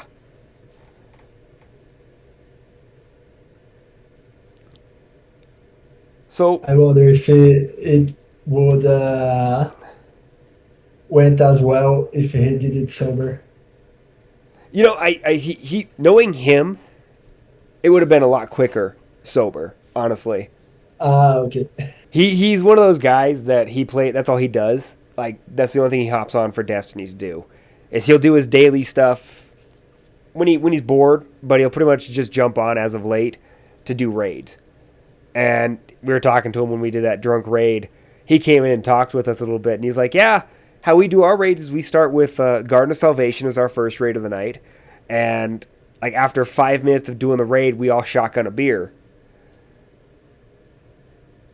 and then they continue drinking throughout the entire night, and they finish. I think Last Wish is their final raid, but they go through them all. They do Garden of Salvation because it's the hardest, and they do Vault of Glass, Deepstone Crypt, and then they jump into Last Wish because the oldest raid and they know it the best. But they're usually all of them are shit faced and they can do it in 45 minutes. Oh, Yeah, I'm like, man, I couldn't do that. No, thank you. So do you find the Garden of Salvation to be the hardest raid in Destiny 2? yeah, they do, and I kind of agree with them because the Ah, way it's okay. mechanically set up. Maybe I have a wrong impression. Yeah, because Garden in the boss Prob fight alone, if one thing gets messed up with the confluxes and the moat deposits, if you mess up on the moat deposits, and that's the one he has to call for, it's basically a wipe. There's no sense in trying to get it back because it's so hard to recover. I mean, there's been times, I mean, the first, like I've gone in with some teams and I've taken them through it, and we'll get to boss fight. I'll explain how it works. We'll try it, we'll attempt it and everything, and then all of a sudden, on the first run through, one of the guys that is trying to collect moats dies. hmm So at that point, we all just pretty much jump off the cliff because it's easier Yeah. to start over at that point than it is to to try and fix it. Yeah. So I, it's very unforgiving, is what I'll say. yeah, think about it. It's probably a wrong impression that I have. Probably because I didn't do it a lot, but I think in my impression, it was the Last Wish was the hardest raid. I could see that. Last Wish does have some mechanics that are pretty difficult. Vault is probably one of the harder ones, and then Queen's Walk is also pretty hard too, because if you don't have the timing right, and Yeah, somebody doesn't know where to go in the map, I and gets wa lost. I always gets lost on Queen's Walk. Always. Oh man, see, I love that raid, and I know it back at like the back of my hand. I could literally just run it solo if I was able to. I would. Queen's Walk is one of my favorites. It's super easy. Now that Galahorn's a thing, it's so even easier because Wolfpack rounds. Mm, yeah. So yeah, no, it Queen's is. Walk is Queen's Walk is a bit of a perfect raid segment. Yes, The song of it, the atmosphere, everything is great. absolutely, it's fun because it's just you have to run. You don't get to Yeah, shoot things. You have to run as fast as you can through all of it. You know, yeah, it is fun. It's a lot of fun. I love taking people through I it. wonder. I wonder if Riven wasn't cheesable, if they won't make Last Wish a lot harder. I would say so. If Riven wasn't cheesable, it would be a lot harder because you'd have to do the normal Uh, mechanic, which is a lot harder. Also, I wonder if Bungie never fixed Last Wish Riven cheese, mostly because it was be a bit too harder for Destiny standards. I mean, that could be the case, but at the same time, they nerf, like, the sword method was nerfed. It's still doable, but it's not as easy as it was. You have to have some kind of debuff with it. Because normally you could Oh just yeah, walk in with swords and be fine. A sword and a well. But now, I tried it just recently. I think it was just barely beginning of the season. I tried it the sword method because I was teaching somebody and all they had was sword. So I was like, here we go. Okay, we'll go ahead and do this and try it the sword method. You have to have some kind of debuffing agent on the boss in order to be able to do enough damage with the swords. mm, Because we could not get anywhere. We got it to, like, I think there was still probably about a good, like, finger length from the boss, from the actual, like, stopping point of the health gate to start the jumping puzzle portion. mhm. That's how much we had left every time we would do it with the swords. It was every time, just because we didn't have enough DPS out, and it was insane. And then when we swapped the tractor Yeah, cannon for one person, and the DPS was still worse. So I mean, it is literally one of, in my opinion, one of the hardest ones to do for that. So yeah, now with Galahorn being out, Galahorn is now one of the biggest ones. Another one was if you have 1K, 1K was a really good one. Somebody tried to convince me to shoot her of hand with the 1K, but actually yeah, shooting her in the mouth is actually better. You can actually do pretty good DPS. But how you do it is you aim for her chin because it's got that high recoil. It goes into her mouth. It won't touch the eyes. uh-huh. Yeah. 1K goes all through the place. Yep. Uh, I remember that people call it clipping Riven's nails Yeah. when they discover the sword method. Yep. Pretty much. It's exactly what you're doing. Yeah, fusion rifles have been pretty good this season for her, and then with the Galahorn, with the way it's designed,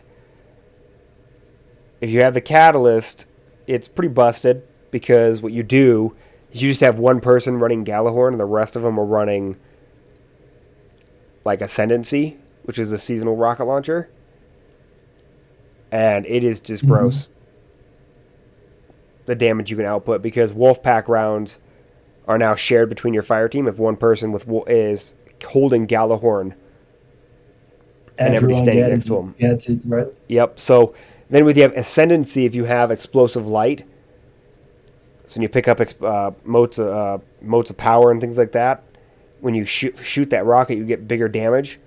So just throwing that on there with the Wolfpack rounds is pretty broken.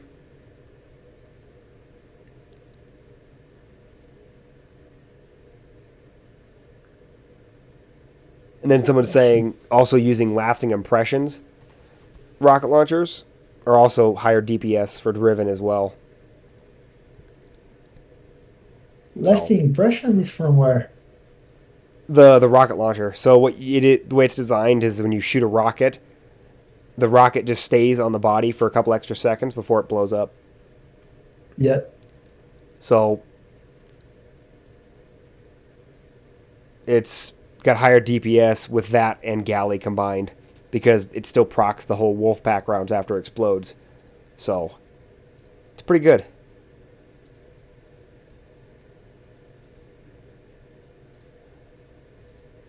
Lasting impression is a new perk. I think it came out Uh, this season or last season, one of the two. I think it was last. I thought it was a weapon name. Oh no, it's a perk. I usually play in Portuguese, so I get very lost Oh yeah, sometimes with the weapon name. The Destiny translators, they usually tend to use different words when they translate weapon names. right. That makes sense. So not every time is a direct translation. Yeah, usually how it works. Honestly, when it comes I down to it, wonder, I wonder what that last impression is in Portuguese. Let me check. go for it. Do you need something? Yeah. What's up? Can I get this? Go ahead. You're not even gonna ask how much it costs? I saw it. Oh. And then I wanted to get one other thing Go other for than it. the binder. Go for it. Just do it. It's cost more than that. That's fine. Anybody want to see? Nope. Yeah, no, it's fine. You sure? Uh huh. Okay. Found it. Okay. Sorry, my wife came in here and was asking me a bunch of stuff too. She wants to spend money. Um, This is before tax and shipping. Are you sure? what is it? Let me see. Let me see. That's cheap. Go ahead. It's cheap. That's cheap. What's expensive? 200? Yes. For those 3 items. That's about much. Oh, I wanted the binder because it's meant for parties and stuff. That's It's fine. made for stuff. So. That's fine. And then they do offer refills, but I'll probably just make copies and just reprint them myself. That's fine. I just won't tell people that's what I'm doing. Ah. Sorry. Again, my wife likes No to problem. ask me questions while I'm doing stuff. Oh, you do it to me too. Sorry. And then you'll get all pissed with me when I say, babe, I can't right now. You're like, hey, fuck you. And stomp your feet away. Whatever. Well, fuck you too, is what you say. Whatever. All right. Are they laughing?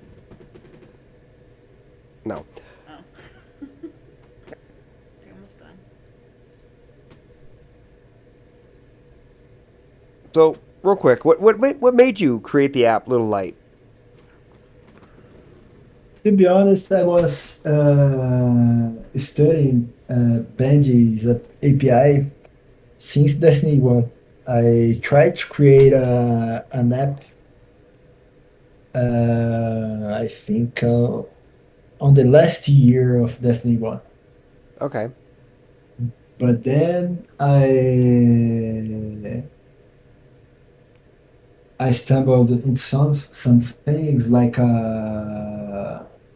Bungie didn't give a lot of support on that time when DIM start and Ishtar Commander start. They started basically by reverse engineering the official web. Okay. So I think at the end of Destiny 1, they started giving third parties the proper support to they build their apps. When Destiny 2 released, I was there wasn't a lot to do in the game. I'm not sure if you remember truly, but mostly for people that came from Destiny 1, there wasn't a lot in the end game. So for me, basically, the end game was to go into the planets and collect gear Yeah. because there wasn't render rows, there wasn't a lot to look for in the raids, and then there was the gap that the apps had back then because Easter Commander was really fully featured on Destiny 1. When Destiny 2 released, he had to remake the entire app. And then the app he made for Destiny 2 didn't have all the features his app had in Destiny 1.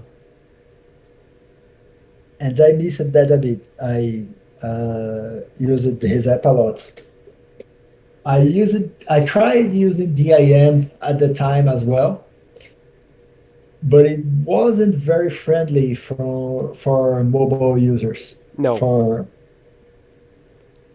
right now it is. Yeah, it is now. They improved Yes. it a lot. They improved it a lot. But if I remember correctly, Star Commander at that time didn't have loadouts, and was something that I missed a lot because I used it a lot on Destiny 1. DAM had, but it wasn't very easy to operate on phones. Right. So I looked at each app that was available. That was also Destiny sets, I think, that I used to check what I had.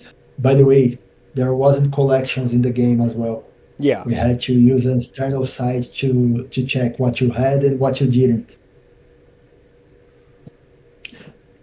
So I saw myself going through Extra Commander, Destiny sets, and the DIM to find stuff, to check what I had, to move a set to a character, to create a loadout, to make sure I already had that set.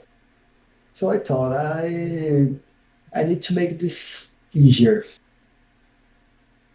and then I started coding Little Light. At first, it was just a mix of Ishtar Commander with Destiny sets, adding loadouts to the mix. It performed horribly. It was how can I say I, comparing to Easter Commander, that was the reference that I had back then. The performance of the original Little Light was horrible. Uh, every time that my phone hanged up, a lot of people complaining about it. a lot of people, I wouldn't say a lot of people because it didn't have a lot of users in the beginning. Right. It had like 5 to 10K users, I think. But it was mostly that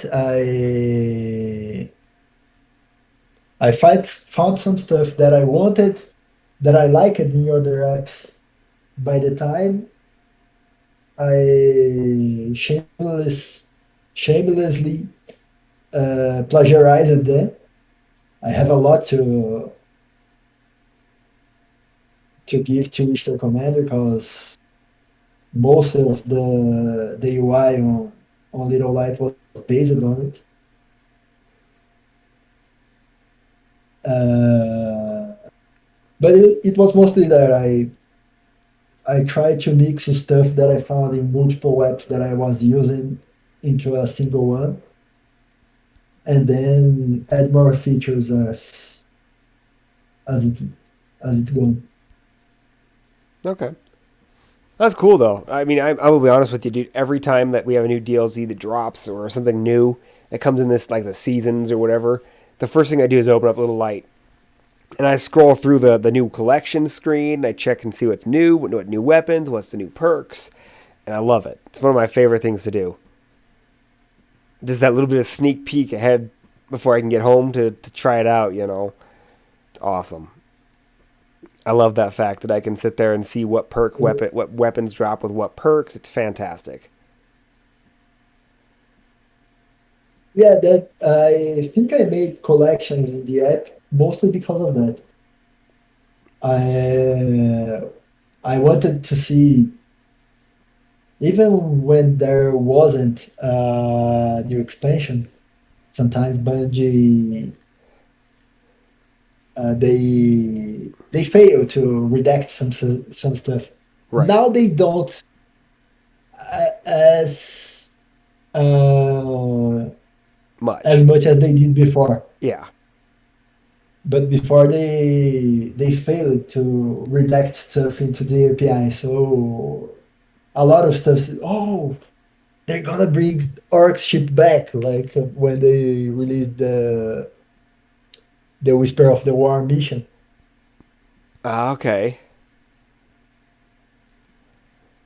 Yes, I didn't know But that. I think that the main reason I added collections at the time was that I wanted to check for stuff that they added in the API and wasn't available in the game yet. Right.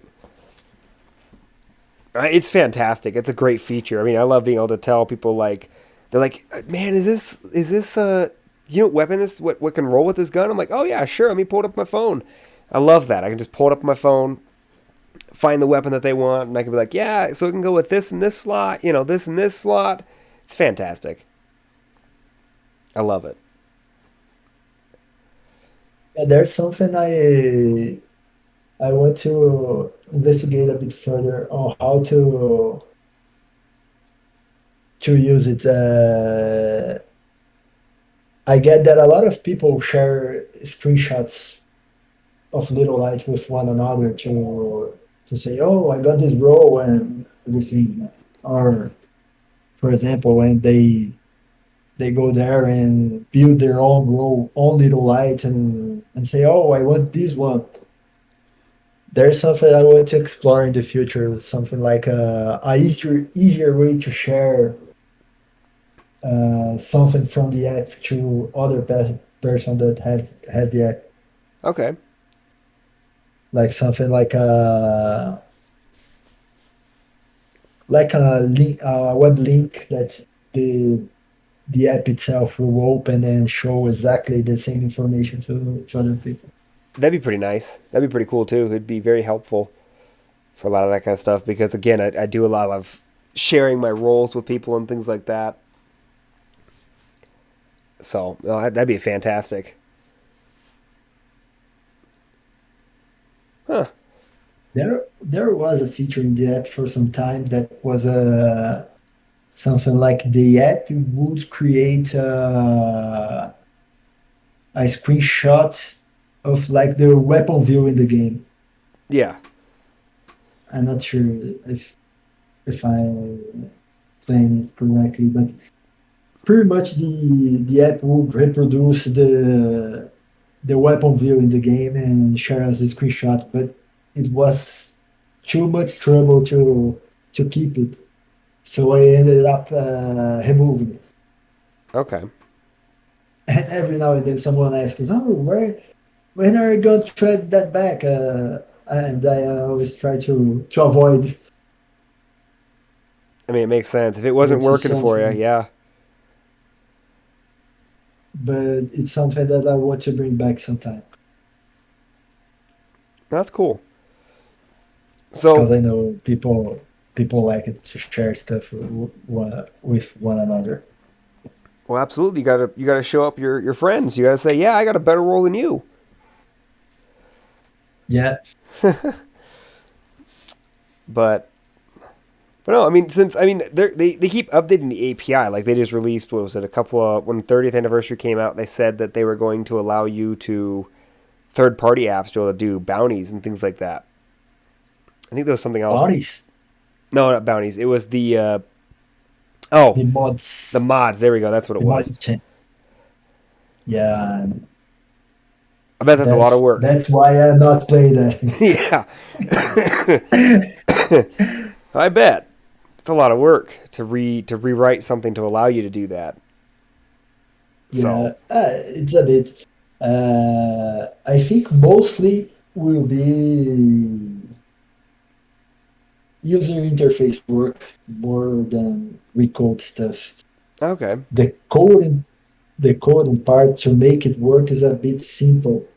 Uh, but the way I want to implement it, it's a bit more complex okay, because I want to automate some stuff and let people save pre-builds of weapons and sets, okay. like loadout with pre-applied mods, and etc. That'd be kind of nice. It'd be very helpful, so I can actually have like multiple mods set up for loadouts. Yeah, that'd be great. But no, is Also, there? that open up for a lot of that's open up, for example, for cosmetic sets. Oh Like yeah, you have your armor already equipped, and you just want to change the cosmetic part of it, so yeah. you can save a loadout with a cosmetic set and shaders and ornaments. Yeah, that would be really cool too. I was going to ask you, what features would you want Bungie to add to the API to allow you to add to the app? Think mods, changing mods was the one that I want the most until now. Okay, Besides that, I think changing subclasses would be pretty cool as well. I do agree with you there. That would be really nice. I mean, I mean, uh, we already can change subclasses. I mean, subclass trees. right. Well, see what I would like to do because they've done the stasis system. Yeah, I would love to be able to like yeah, change my aspects and things like that from not being at home, exactly. And with them changing all of the subclasses to be that system starting next year, I think that'd be a great thing to add to the API to allow everybody to do that because then it would make you could build craft way more Yeah, than you could exactly, now. exactly. And Also, they are going to apply the changes they did to instances to the other subclasses, right? If I'm not mistaken. yeah, they're going to start with Void at the beginning of Witch Queen, but from how I understood it, is I think they're hoping to have Arc and Solar also done by what is it, Lightfall? So I think during Witch Queen, Cool. we're going to get like all three of the supers completed into that new system. I think Void was probably the Maybe furthest along. we end up losing supers, right? Or Um, they did back up. I think we will. I know Well is probably going to be staying for Solar because it makes sense. But like the from what I'm hearing, I think Night Stalker and Titan. What is it? You have Night Stalker for Hunter. What is it? Void Walker for Void. Warlock. Then what was the Titan? Oh, Defender. And I think Bubble, it might be going away. Only reason why I'm saying that is because I haven't oh, heard anything in any of their talks about it being used. Or any of the trailers that they've shown with the gameplay and things like that. They haven't shown Titans using Bubble. Like they showed off in the newest trailer, they showed off the new throwing shield that you get as a Titan. hmm. But that was it. They didn't show anything else off. They didn't show any of the actual supers off, which I thought was kind of surprising.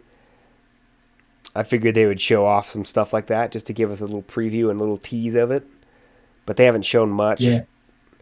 But from what I've read, what they posted on it, they really haven't said what supers we're going to keep. My hope is we're going to keep Bubble because Bubble's been a D1 thing since Destiny 1. Yeah. But you never Yeah. know. It's pretty nostalgic. It is. But you never know. They might change it and get rid of it and replace it with some kind of a different system. But I'm not sure how they would do it. Maybe it may end up being like the same way you change grenades, you will be able to change super, but only like for some classes. I'm not sure. I could see that. I could see that. Like, I mean, I Uh, could see because I don't think they'll make Dawnblade useless yeah, because honestly, exactly. nobody uses Dawnblade. Everybody uses Well. Yeah, But yeah. I think there are some supers that are disposable right now. For yeah. example, like I don't remember the name of the Night Stalker that uses blades. Oh, I know what you're talking about. The middle tree, though, yeah. I don't ever use Yeah, the that one. military.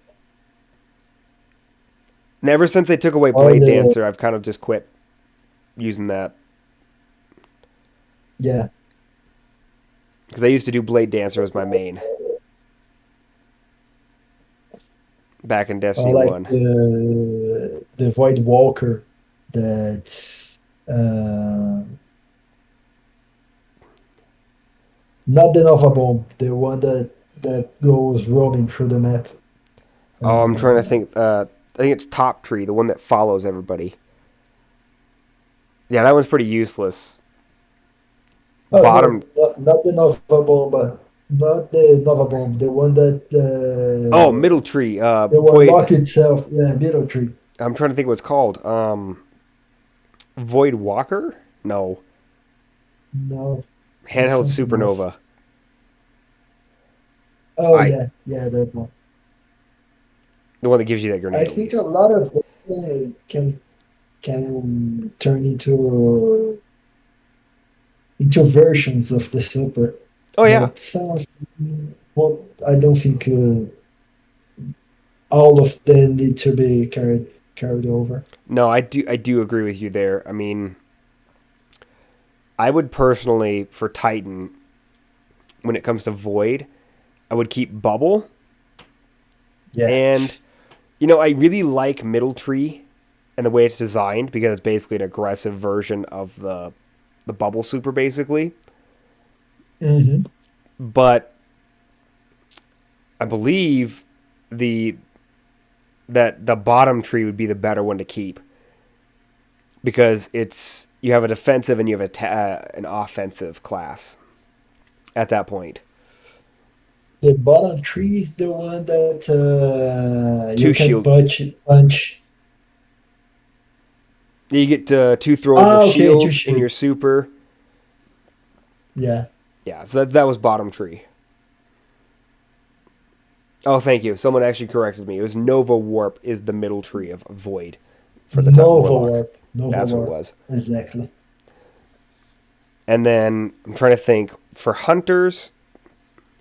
They already explained that they're getting rid of the the multi-shot one and changing it to a different system to where it shoots multiple at one time instead of having to fire multiple by yourself.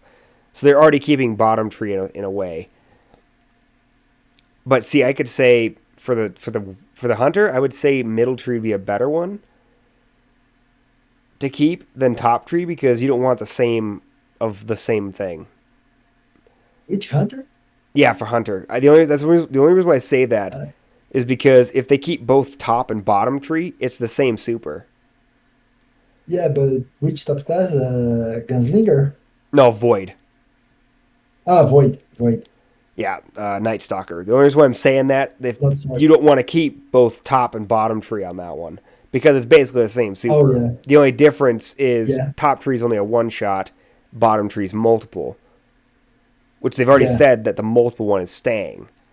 So my guess is they're going to keep Oh, middle tree. Yeah, they middle did tree. in one of their With the twabs. blades, you mean? What's that? Middle tree, you mean with the blades? Yeah, with the blades, yeah.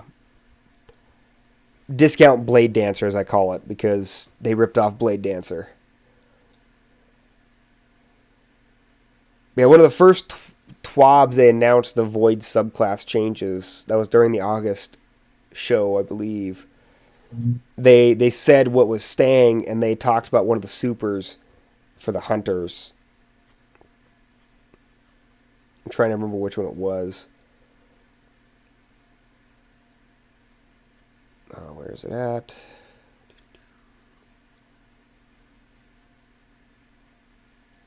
It's not it.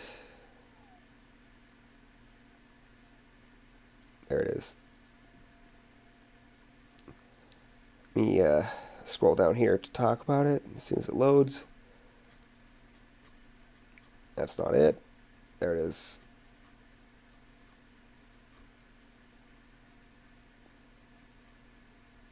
Oh, where's it at? Okay. Yeah, so here.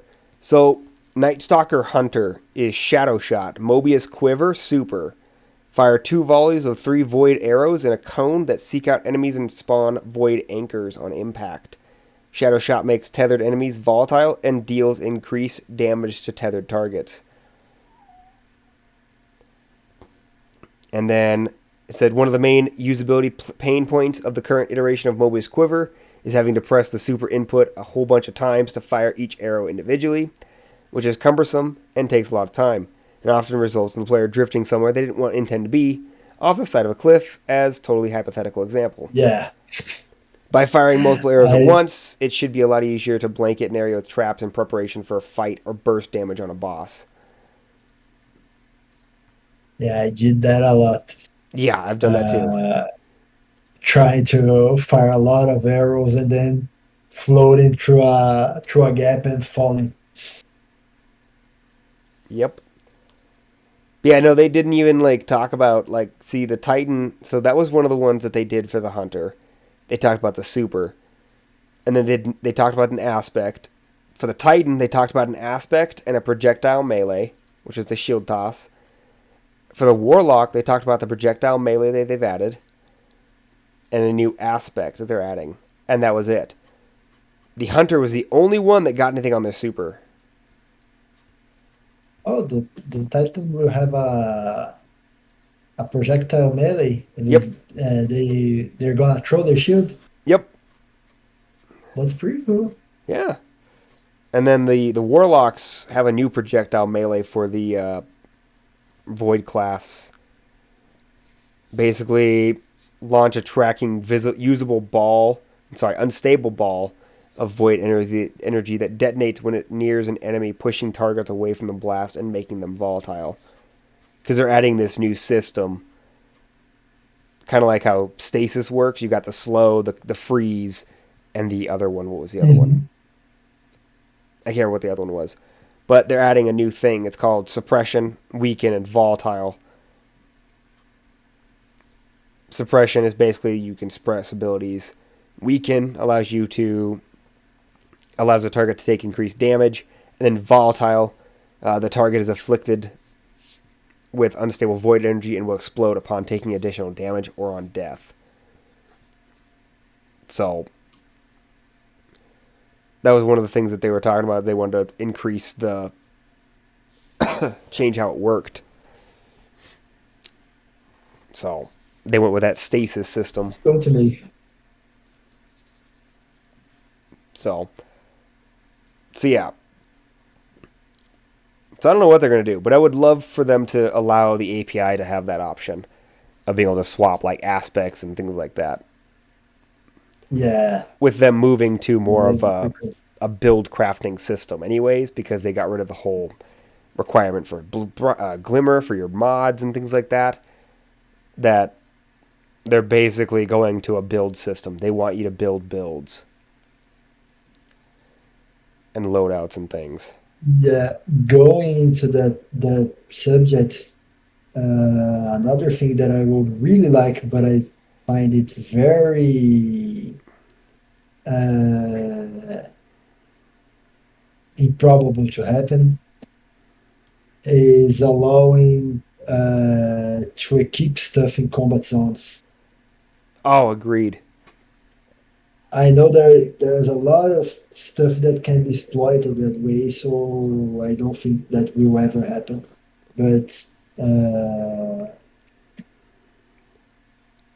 for example, when you war, maybe they could disable that during, I don't know, world first runs and PvP, Yeah, and just let them then enable in non-competitive scenarios.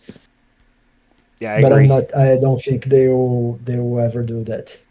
Probably not because it can be exploited. Like there's already an exploit with the chess piece mods for the Yeah. reserve ammo. That all you have to do is in a raid is have one chess piece with that mod on, and then you hit the banner and you swap back to your other chess piece with a different mod, and it's still got the reserve ammo still. So that's one of the big exploits I see with mods right now.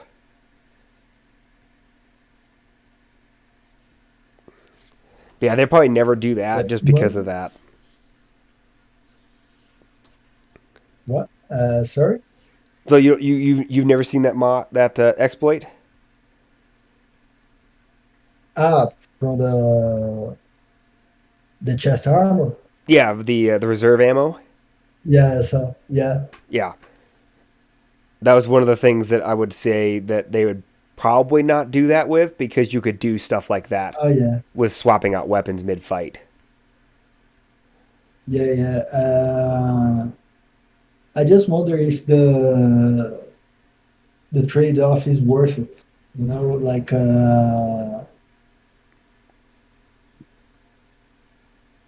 they are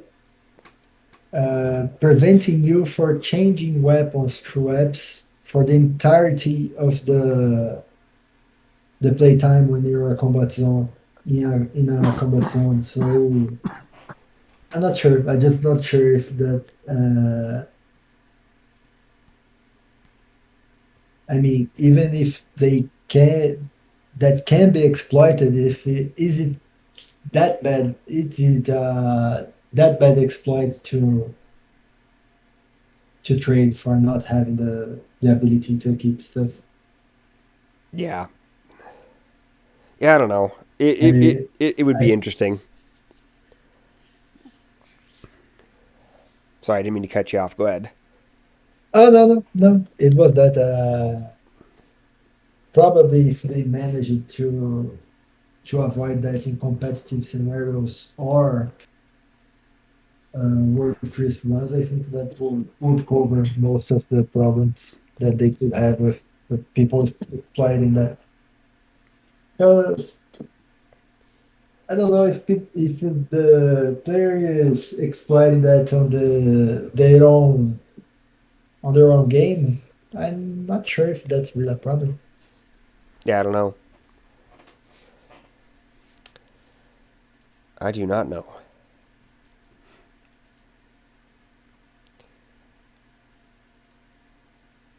So, so what got you into Destiny?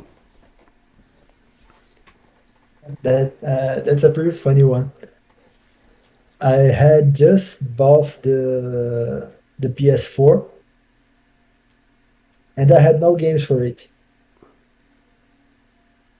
So I saw some games and I never was very into person shooters. I played a bit of Doom and Quake uh, a long time ago, but I never was very into first person shooters. And then I bought the PS4 and I had no games for it, and then I looked for some games for the PS4, and there was very little release for it at the time. Like I think I bought the console at the first 4 or 5 months of release. Oh wow. And one of them people was talking about was Destiny. I bought without knowing anything about it. I just I had the console. I had nothing to play on it. Then I bought Destiny and played like a single player game. I played the campaign, finished it through the what was the name of it?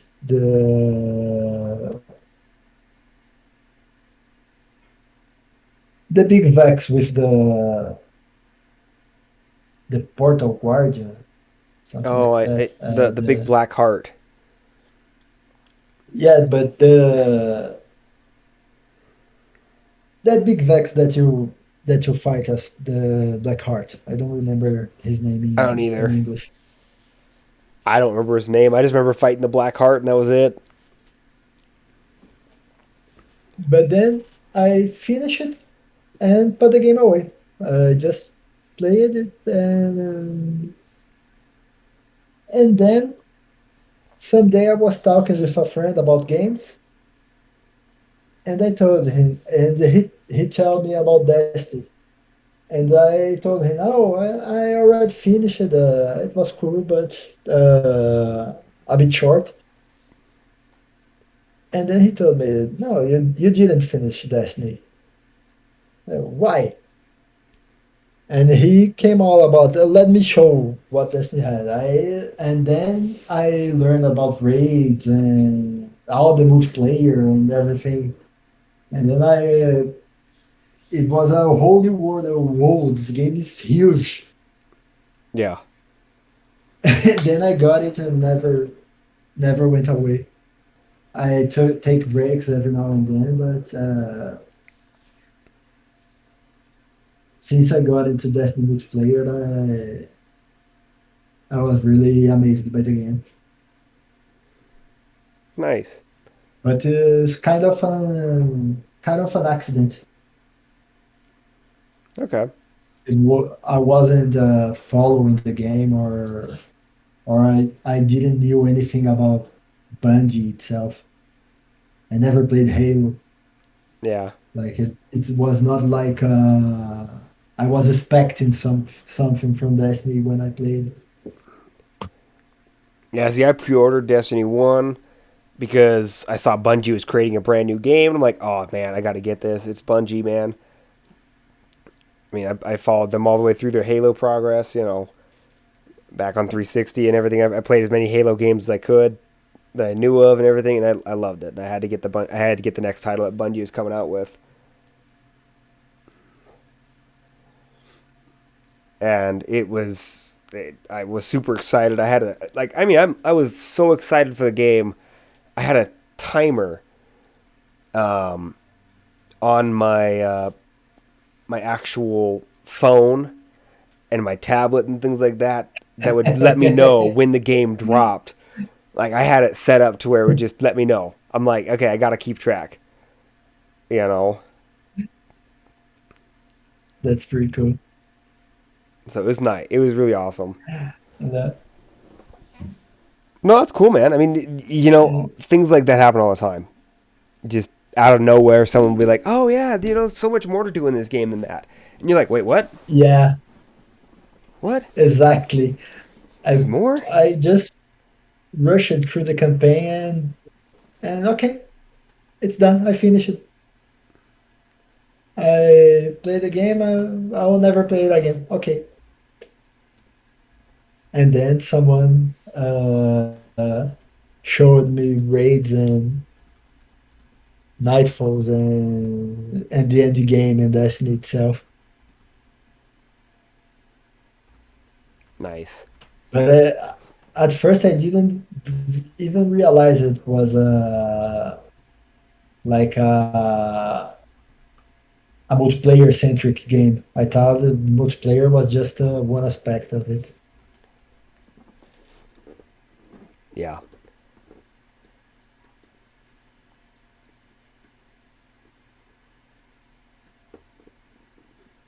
Whew.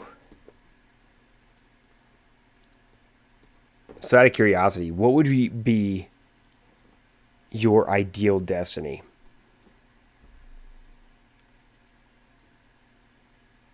That's something that I changes a lot to me, to be honest.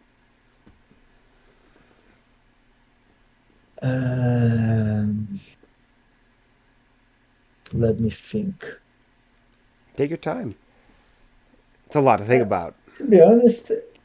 to be honest, right now, I'm not sure if there's a lot that will change in Destiny. Uh, I would like it to move more in the direction of action RPG than Okay. the first person shooter, like having more melee weapons and maybe more options to play in third person. Okay. I could see that. Uh, I know that they have said that they want to move and add more RPG elements to the game. I'm not sure what that means, but I could imagine some pretty cool stuff if they started adding like choices for like how you word things and things like that, and how you put things to like how you say things to certain characters. That'd be cool. we're, we're getting a new melee weapon now in which come right. Yeah, it's It's the a glaive. yes. I wonder how it works. So If it will according to be the newest trailer that just released during the Game Awards, they showed a preview of how the weapon will work. How it works is it's going to be a first person weapon. So you're oh, going to it's be in a first first person. Yeah, so you're going to be in first person with this weapon because it has a long Cool. range attack and a short range attack.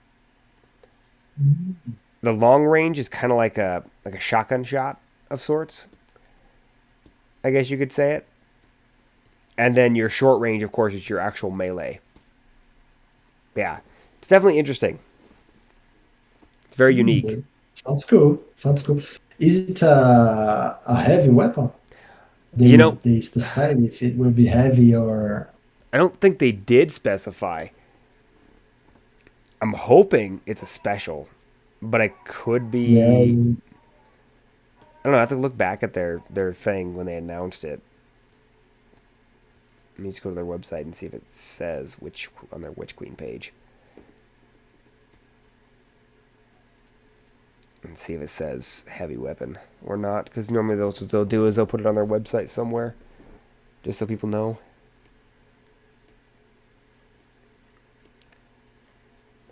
Where's it at? Also something that I think a lot of people will hate me to say that, but I think in the current sandbox, the PvP is becoming kind of an alien game to Destiny. Yeah. I think more and more the current PvP we have in Destiny isn't fitting within the game anymore. No. Um, I think if in the future we had something like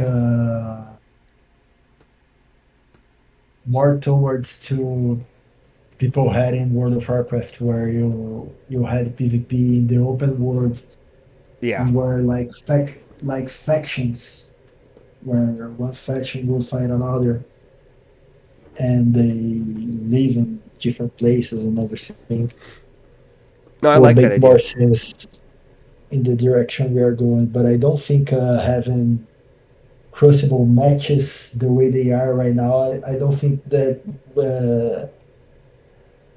will match the game that Bungie seems to be targeting. Yeah.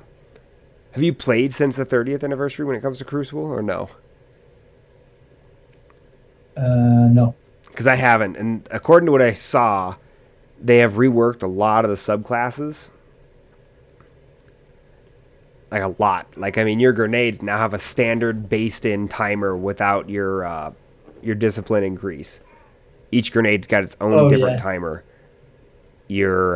Your super will recharge a certain length in the Crucible match. Like everybody's gonna be able to get a super during the Crucible. Don't matter what class you're running, but you'll at least get one super per run. Some will be quicker than others. But yeah, they've done a lot of changes to PvP specifically this with the 30th anniversary. With them adding the new cooldown timer for grenades, and then when you swap grenades, it removes how much timer you already had cooled off.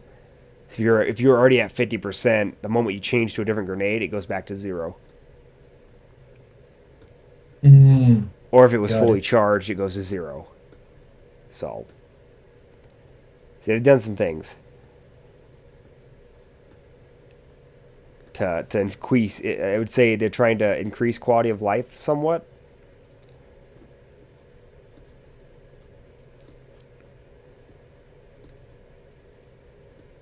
Yeah, maybe. I don't. Maybe it's just a impression that I have, mostly because I'm not very into PvP. Yeah. Uh, I play it, but it's not like my favorite kind of game. Nope. But from Destiny, I have that impression that Bungie is gravitating towards making it a more PvE focused game. Oh yeah. No, it's there. It's Also, prevalent. I think they're building a hero a hero shooter, if I'm not Yeah, mistaken. that's what I heard too. Is some kind of hero shooter as well. So I'm not sure. That is something that I would think it would be pretty cool to have some a hero shooter spin-off on Destiny. I don't think it's Like gonna be you could Destiny play based with. though. I don't think so that too, but it would be pretty cool to have you could play with Zavala Yeah. or K6 or Ikora or even other races. Yeah. 100% agree. It'd be interesting. I've always been wanting them to add a new race to Destiny. Yeah, I would love to see something new. I always wanted to play a Fallen. Agreed. They just seem so cool. Like honestly, when it comes down to it, any other race in the game that I really love the lore about, it is the Fallen. They have such a unique history; it's insane, Yeah, and it's just awesome to hear it. And that's why when season of Splicer came out, we were learning about Mithrax, who is one of my favorite characters since Destiny 2 beginning. When I jumped in and met him for the first time, I died. I mean, I loved his character. And then whenever I finally got back and I learned about after season 5 plans, learned about Outbreak Perfected and getting that gun, and learning that was Mithrax taking you through it, and he's the guy, he's the fallen captain you save in that one mission on Titan. I'm like, Yeah. whoa, that's crazy. I Yeah, wonder if that was planned since the release of Destiny 2. I don't know. I want to say it was, but at the same time, you can't tell because for Because all we know. there's a lot of. Sorry to cut you. Oh no, I was just gonna say that from all I know is, if I think I can look it up online, but I think there was a photo taken of taking that captain before Mithrax had joined the game, and then they renamed him, I believe, to Mithrax. But he could have been Mithrax before that too. I don't know. I don't remember if it was another name. But the thing that you could choose if you were going to kill him or going to save him was there since the release of the game. Yeah, it was awesome. To think that was the character you did that with, and I'm like, that's just awesome. I wonder that mostly because the small things Bungie adds in the game, like micro spoilers Yeah. that you won't release are spoilers, but as soon as you see it, you go and think, oh, that motherfuckers, they were uh, throwing that at my face since then, and I didn't realize. Like, what weapon was it? I think it was in the description of Telesto Yeah. that, like, if you get every first letter of the message in the description of Telesto, it says what is it? Crow is.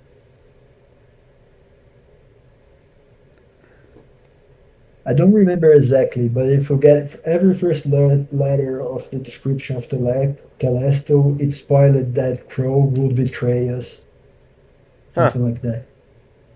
Let me check. Because I remember there was one secret message. I remember this one in one of their, I think it was an online blog post that they did. And it was during Forsaken's launch. And it said, it was a message between Petrovenge and Cade 6. And if you did a certain thing to it, I can't remember who told me about it. It was one of my buddies that does lore. And he was like, yeah, read this. And so we did, and it was insane. But it basically told us exactly what was going to happen in Forsaken. And after we read it, I'm like, wow. If I'd only seen before Forsaken, I wouldn't have been so pissed off. But yeah, it was crazy. It revealed some information that was very interesting. Was this if you get the first letter of every word in the Telesto lore, it ends up in this phrase: Huh. "Crow untrustworthy desires power." And Telesto was released, I think, on the first expansion. Yeah, it was The during first, Curse of Osiris. yes, Curse of Osiris. Yeah, so it was during Curse of Osiris, which is funny because Telesto's actually been in the game since Destiny 1, I think. Yeah? Or what? Wasn't Telesto in Destiny 1? Oh, yes, it was. I think it was released in the. I always forget the name of the expansions in English. The expansion that had King's Fall, Oh, Taken King. Taken King. Yeah, that's it. I don't know when it was dropped. It was, what did it see?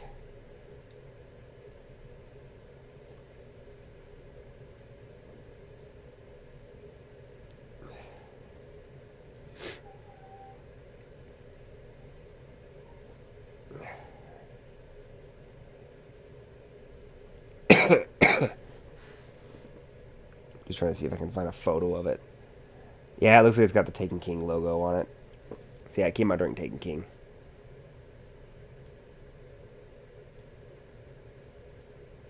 So, yeah, no, it was, that's very interesting that reads that way. So I wonder, would that mean he's gonna betray us sometime this season? That's interesting. Or was it talking about Crow being Aldrin for Forsaken? That's a good thought. It's an interesting thought.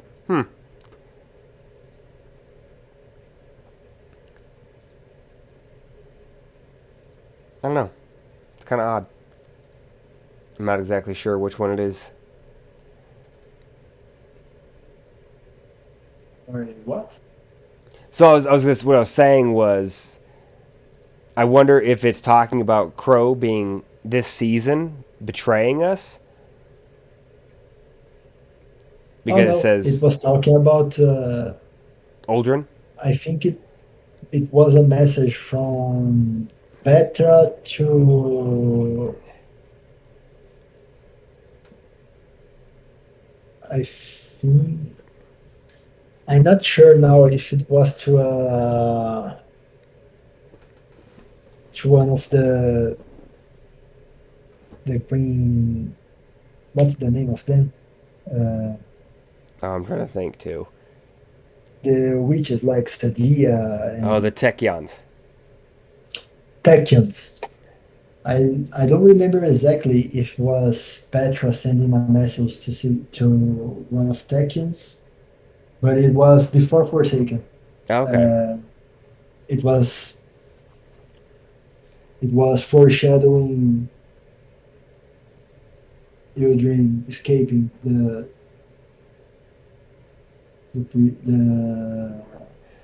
prison of elders and everything. Okay. Or probably before he was uh, before they arrested me.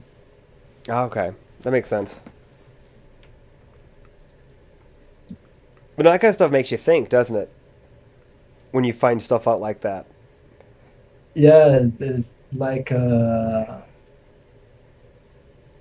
how long before they plan this kind of stuff? How much of Destiny is already written? I know. I do wonder that too. I wonder what they're going to do in Lightfall. I wonder what's going to happen Yeah, in Witch Queen. yeah, exactly. I mean, I know that it's going to be insane because obviously we have the hive ghosts and guardians. So it's just insane to think about what they're doing and what they can do if they've already got this planned out like that. You know, what is Lightfall going to entail? Are we going to lose our light in And, Lightfall for the beginning of the campaign, or what? yeah, maybe, I mean, I could see it. maybe I could see that. not lose but give up. Oh yeah, to get our second darkness class. Yeah. I could see that. Also, right now we just never had an alliance with the Vex and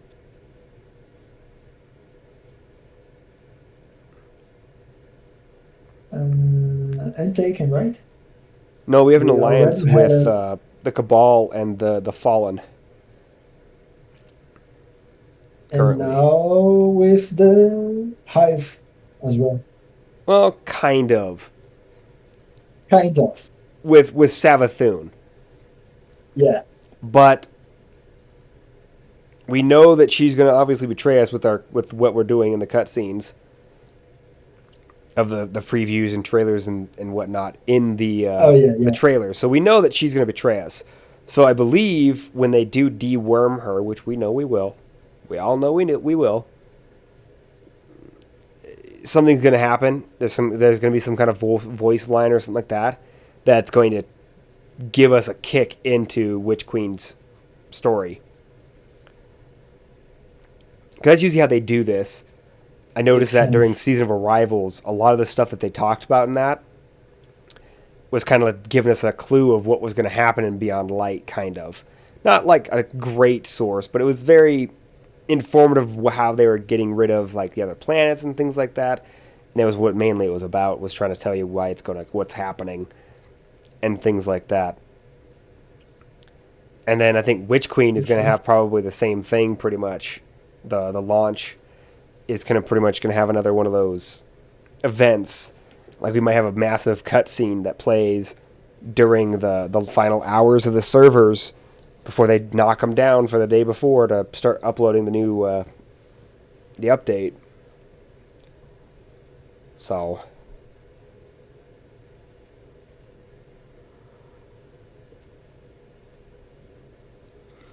yeah, I'm not sure, but I know it's gonna be crazy. Yeah. I hope if they do that again, it will be a bit more. How can I say that? Short, Yeah, probably. the other one was pretty I long. really liked the one before Beyond Light, but I thought it took too long to stuff to happen. I agree. It was almost it was shorter than the one with the Almighty. The Almighty took way too long. Yeah. I mean, I think I spent almost way 3 too hours long. just standing in the tower looking at the sky. Yeah. And I was like, that's it? Yeah. That's all we got? We didn't get to do like some special mission or anything. We just got to watch this blow up and hit the tower a little bit, and that was it. So like I I know wasted that 3 hours. I know that technically that was a huge big breakthrough for Bungie. Oh yeah, the very first But thing they've ever done that before. yeah, but the experience itself wasn't whoa. You had to be there. It wasn't that much of a.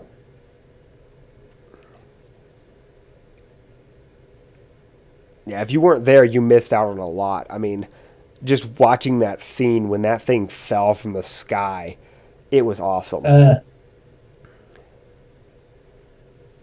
Yeah.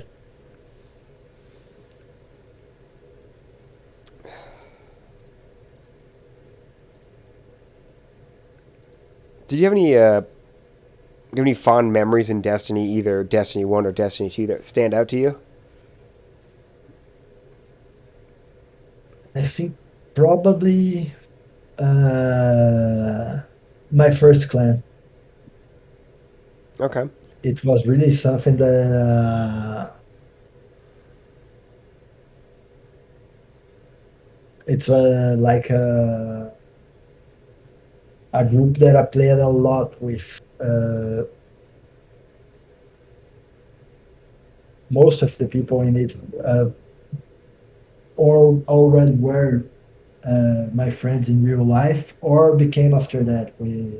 Even the people who doesn't play anymore, we still chat and everything. Nice.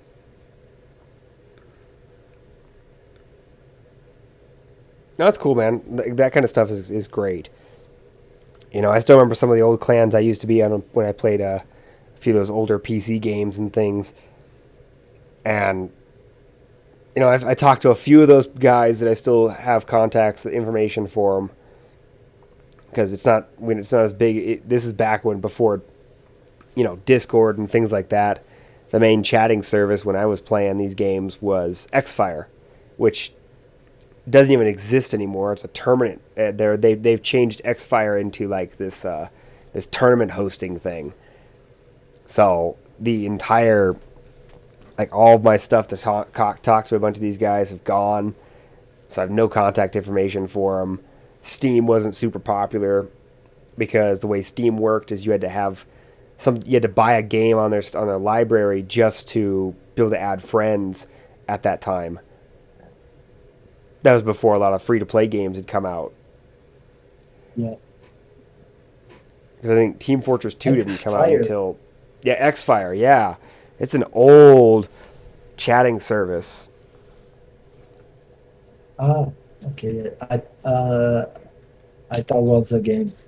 Yeah, no, it was an old chatting service. It was kind of... It was a prequel to Discord, kind of, in a way.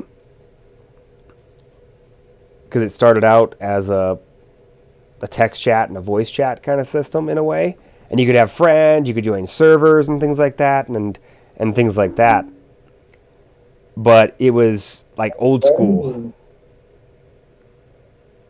It looks very like Runap. It Yeah. had that Runap feel. Yeah, it was pretty old school, very old school. It looked very not very modern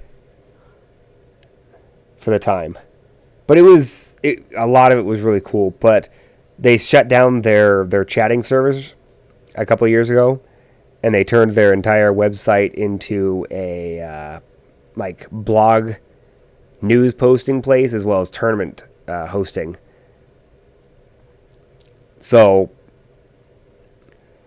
I lost a lot of good friends that I can't contact anymore because we never got any of our new information. Oh, So, yeah, it was a classic. It was definitely very, very taxing on your system. I will say that.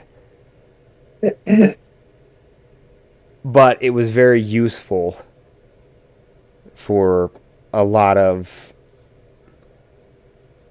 chatting systems. So, cool. yeah, it was one of the precursors to Discord. Discord kind of took what Xfire did when it came to text chat. It kind of took what TeamSpeak did with voice chat and kind of merged them all together. So, but yeah, it was very, very old school. So, but I still remember some of those things that we used to do and whatnot when I played on some of those games. So,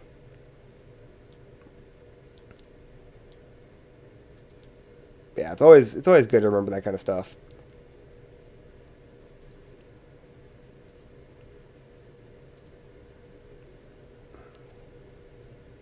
Do you have any other memories or anything? Sorry, what? Do you have any other memories or anything? Yeah.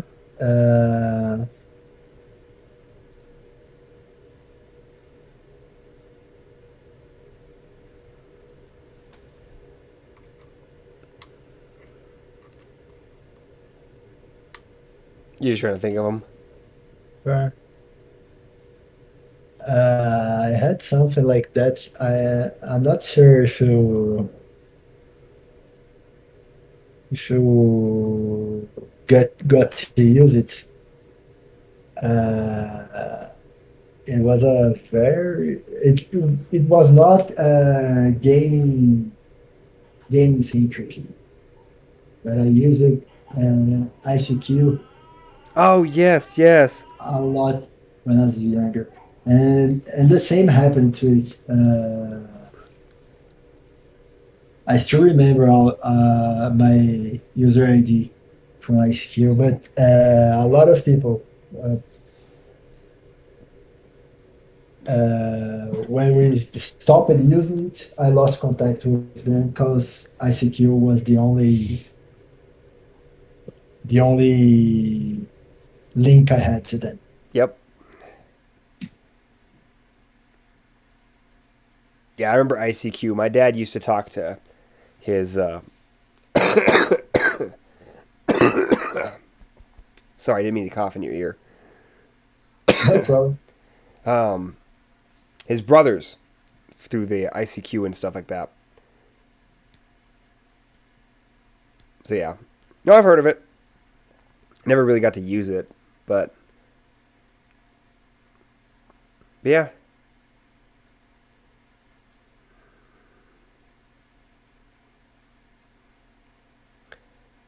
So I got a really weird question for you. How would you describe Destiny to someone who has never heard of it before? Oh, I tried it sometimes already. Yeah? How'd that go over I'm for you? kind of uh,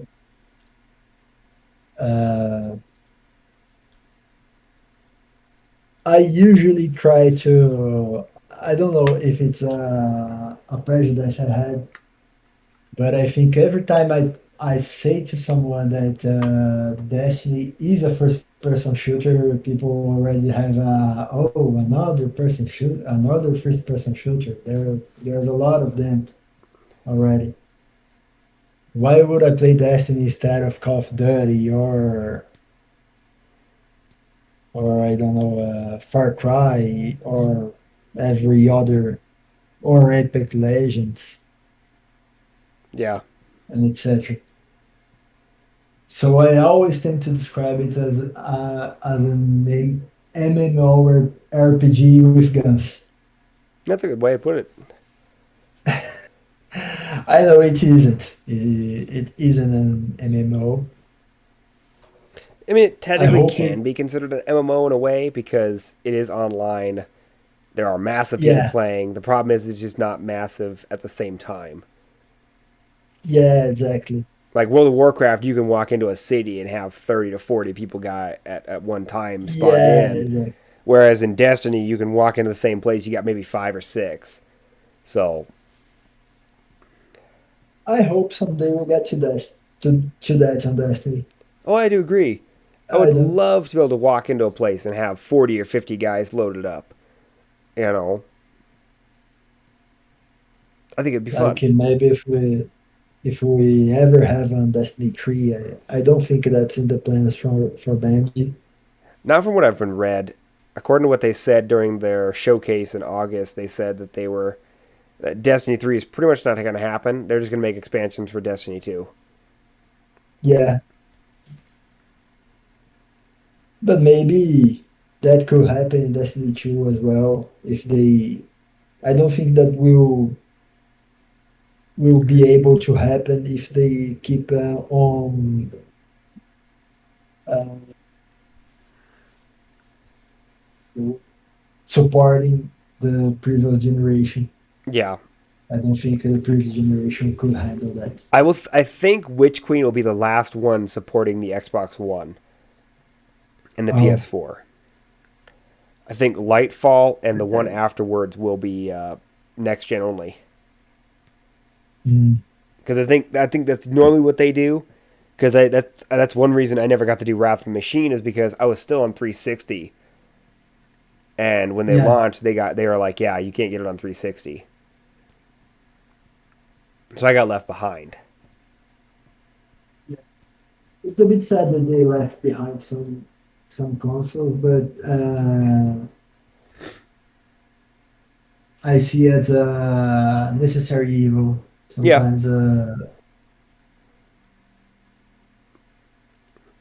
like I started playing Destiny 1 and 2 on the PS4. I played on the PS4 until last year, and the character screen was getting like very bad on the PS4, yeah. and that was 1 year ago. I don't know how it is now, but I think it's pretty slow to load up stuff and everything. From what I've noticed as of late, since the 30th anniversary came out, a lot of UI stuff has become slower. I'm not sure why, Oh yeah, but I mean it's ridiculously slow. Like I mean, I used to load my character screen up at least decently quick, but now it's taking way longer. So I'm like, I can't even mid fight change my weapons or my gear because by the time I get my stuff loaded in, I'm dead. So I don't even attempt to. yeah. At the end of Destiny 1, that was getting pretty bad as well. Yeah, I'm not sure why it's been doing that, but I don't know. I don't know what they I added to think the game. it probably relates to too much data they add in the game, like too much weapons It could be. It's trying to load a lot of stuff and too. yeah, Yeah, I don't know. But even like my cursor to like load like go over things is kind of is slower than normal too. And I'm like, man, I don't know why, but it seems really fucking slow. yeah, I'm not the only one that said it. I've got a couple of my clanmates have also done the same thing. They're like, yeah, it's kind of slow. I'm like, I don't know why. I don't know what they did to the UI to make it slower.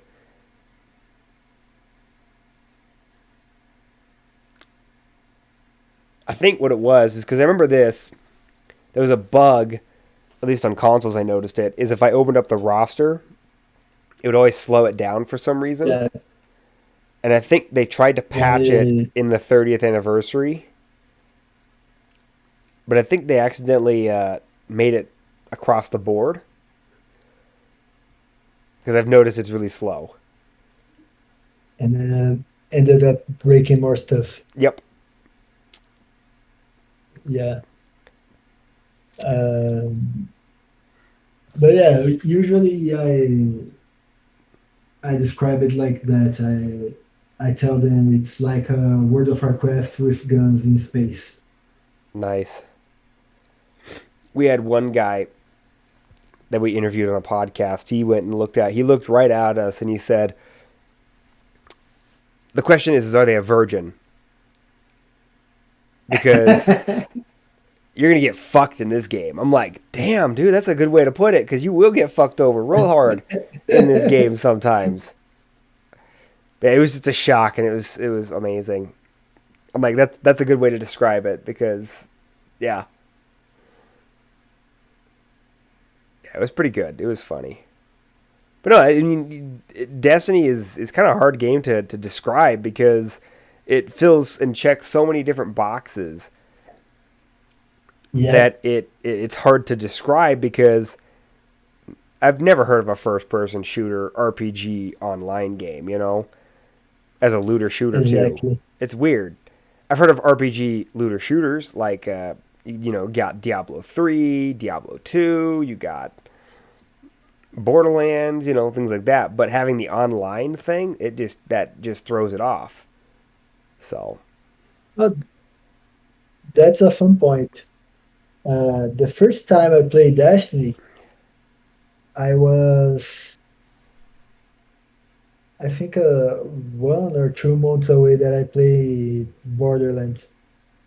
And then I look at the Destiny and I thought, whoa, this is basically Borderlands without the jokes. yeah. Cause I, cause I didn't get that it was online, and I mean I did get it was online, but I didn't get it was so focused on the multiplayer thing. Yeah.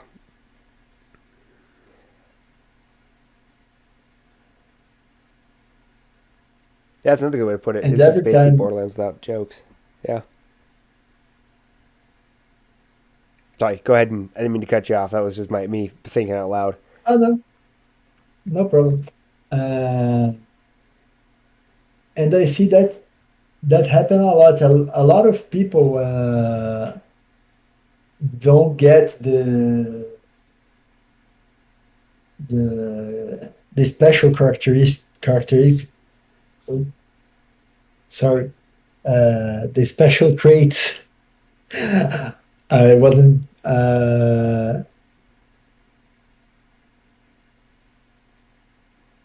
Wait a second.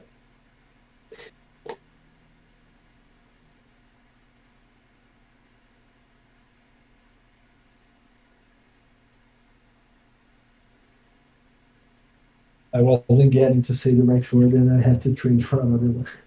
No, you're good. A lot of people don't get it to know the special traits that it has, and for most of them, it just looks like just another first person shooter. So I always try to get them away from that. I try to show everything different Destiny have from other first person. Yeah.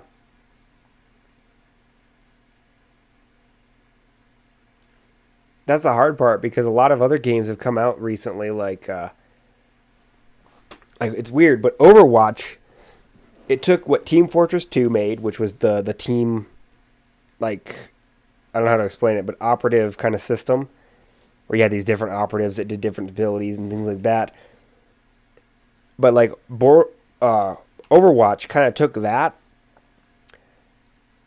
and then took the Destiny system with the ultimate. Yeah, it's pretty funny because Team Fortress was it was a hero shooter before the term exists, right? Yep, it was the first hero shooter, just not called a hero shooter.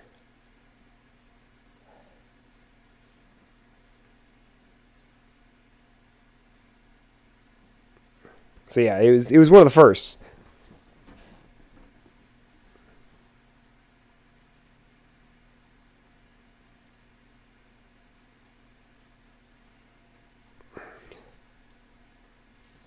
Right. Uh, have you ever played with virtual reality goggles? I don't believe so. I tried Team Fortress, Team Fortress 2. I think with the first release of Oculus Rift at the time, uh, my boss bought an Oculus Rift for him, Okay. and he brought it to work to show to people, and then someone put Team Fortress 2. I tried to play like for 15 minutes.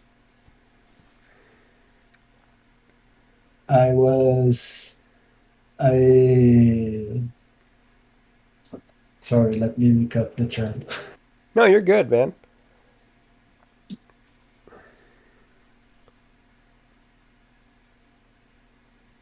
Oh, I got motion sick for the rest of the day. I think for 2 days almost.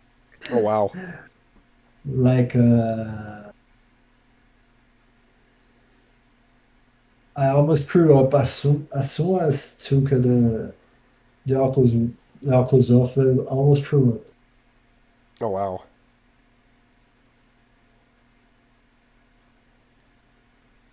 I've never had a game make me motion sick. Roller coasters and things like that, yes, but a video game, no.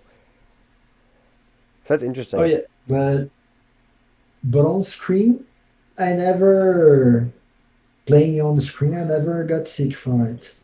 I think it was something like the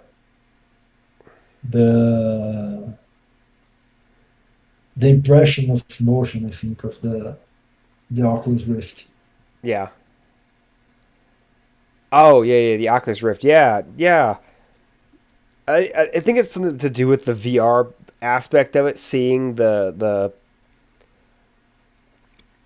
I don't know how to explain it, but the because it does mess with your vision. You expect something to not Yeah, be there. It really is weird. It really does throw you off. I could see that giving you motion sickness, honestly, because of the way it's designed. So I didn't hear Oculus Rift. I heard something else. That's the reason why I didn't really understand what you said until just now. okay, okay. So no, that makes total sense now. Yeah, no, absolutely. I could see that being a thing. I mean, I have done a little VR. My younger brother does have a VR setup, and it's not bad. I've played a few things, Beat Saber and a few others, and it's not terrible, but it's definitely it throws you off.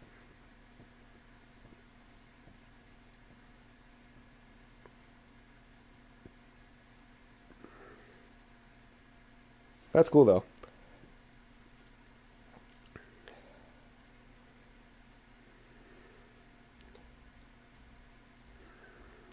So, real quick, do you have any like any specific adept weapons you'd love to have if it was possible?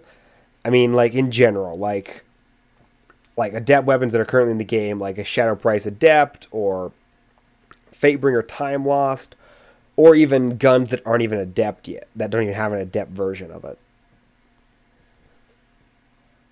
To be honest, I'm not sure if I have something like favorite weapons. I had some, but mostly exotics from some time. Yeah. Like I remember that at the beginning of Destiny, Graviton Lance was basic my signature weapon. I was all the time using Graviton Lance. I think some legendary that I would like and adapt, probably knowing hunger. Ooh, that'd be a good one. I think a lot of people hated it when it was meta. Yeah. Oh yeah.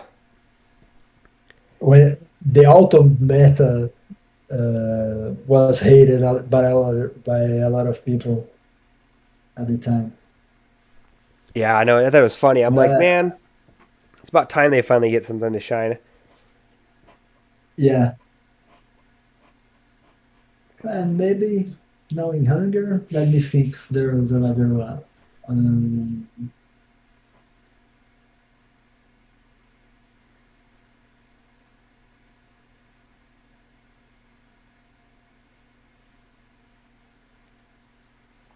there was a Crucible Scout. I think was it Crucible?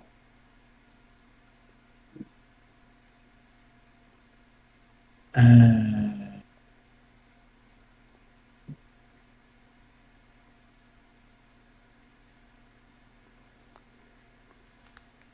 oh no, it wasn't Crucible. It was a blue one that I like it a lot. I think it's Black Scorpion. Oh, okay. That played a bit like Randy's throwing knife, but it was a blue weapon. I think they ever made a legendary that played a bit like that and made adapt. It would be pretty cool. A fast scout rifle. The new Gambit one's pretty good. It plays a lot like What? Randy. Which one? The Savant, I think is what it's called. I have to look it up now. What? Yeah, there's a new scout rifle. It's a fast fire rate. It's either Savant Leader, I believe.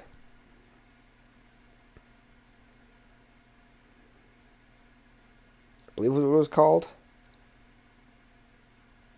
But I could be wrong. Let me check. Yeah, that's what I'm doing right now, too, is looking it up. There it is. Servant Leader. Sorry, it's Servant Leader. Yeah, it's a rapid Oh, fire okay. frame. Servant. Oh, I It didn't plays get pretty to nice. check it. Man. It's got some pretty good combos you can get with it.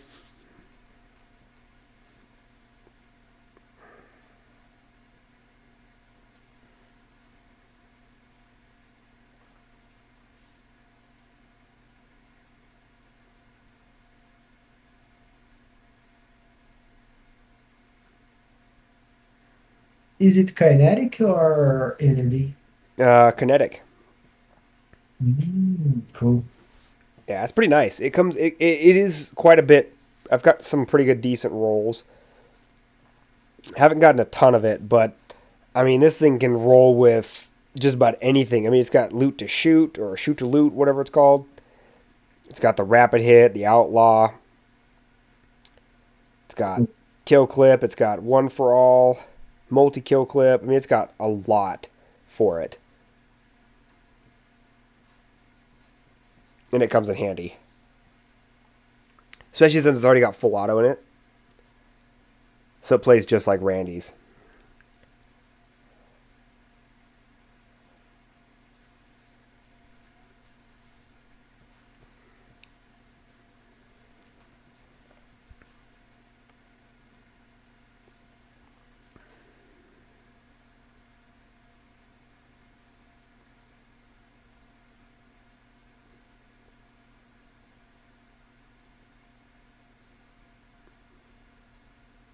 So do you have any other weapons you wanted to have adept, or was that it?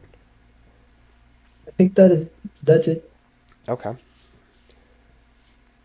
So what do you think our next? Uh, Oh, go ahead. the 1,000 yard stare just came back, right? Yep. Same with the Matador, the shotgun. Cool, cool, cool. I Yeah, like both are it pretty good. both a lot, and that's the one. Yeah, the Matador, the Isaluna, and the Thousand Yard Stare are locked behind the Yeah, dungeon. And then I get to I'm trying to think of the other ones. I still get to get an Azaluna. I've gotten one, and it's not my favorite because they took it from being a kinetic weapon to a stasis weapon. Um, So it's got some pretty interesting perks on it. Like it can get some interesting stuff. I'm trying to think where it's at. I'm trying to find it right now. Uh, I mean, you can get like things like headstone, kill clip, harmony, snapshots. The new perk called perpetual motion that came out with the 30th anniversary, which is pretty interesting. But Virtual Ocean is the one that let the.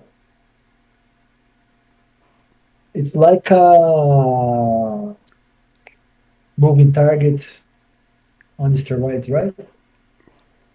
Or am I tripping? no, so moving target increases your movement speed and target acquisition when moving while aiming down sights. Perpetual motion, this weapon gains bonus stability, handling, and reload speed when the wielder is in motion. Ah, okay. So it's interesting. It's got some interesting perk rolls, but I'm just not a big fan of the stasis hand cannons. They just don't feel very good. I like the kinetic versions better. And for being only Yeah. a 140, it's okay. I think the only Eastas hand cannon that I played was the one from the Astral Alignment. What Vulpecula? I Yeah, think it's Vulpecula. that one's not too bad. It's pretty decent. It's got some good perks.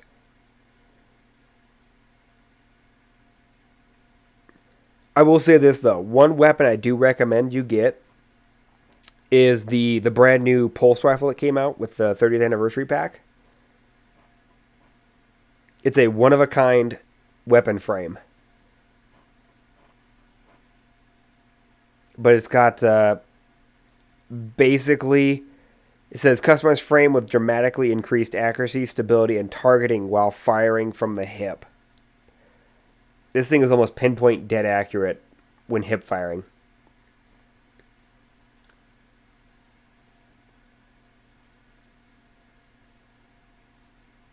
Pretty much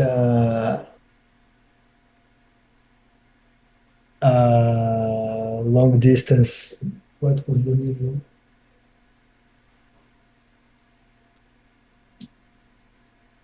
I forgot the name of the hand cannon. Last word. Yeah, it's kind of like that, but it's a pulse rifle, so it shoots 3 rounds at a time, and it's nice. If whenever you get the chance to play Halo and you play Halo 2 and Halo 3 and you get a weapon called the battle rifle, that's exactly what this gun is. It is basically the battle rifle. Because how Halo works is there's no aiming down sight. It's all hip fire. Oh yeah. Yeah. They didn't start adding aiming down sights until Halo 5. There are some guns that have scopes that you can scope into, like the Magnum, which is the pistol. There's a scope you can aim down sights in, and then the battle rifle and their DMR. But the rest of them don't have that.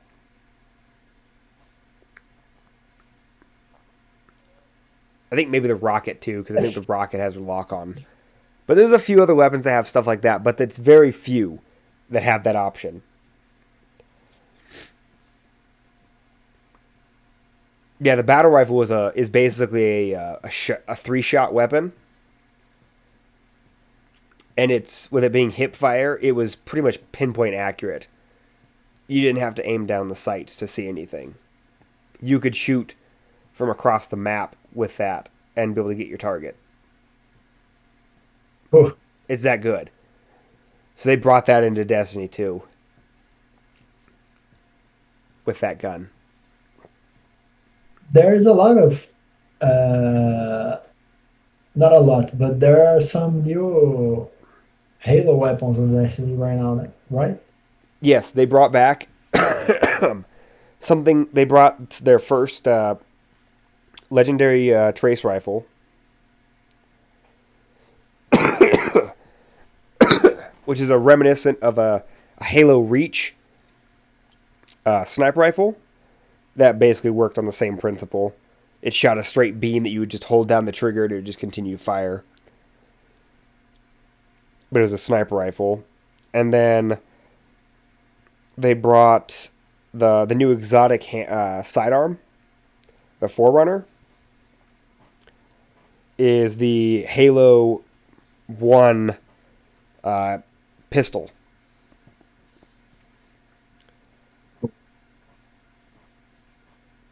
And it's pretty cool. Check that. Because it's got an oversized sidearm with extended range, heavy caliber rounds, fires full auto with increased rate of fire, deals increased precision damage to unshielded targets. It gets another perk called tapping the trigger, gives this weapon less recoil and improved accuracy. It's the first sidearm to use special ammo. And it's kinetic. And then its exotic catalyst allows you to take half of the magazine and turn it into a frag grenade that you can throw at the ground. Oh, Yeah. So it is definitely a unique weapon.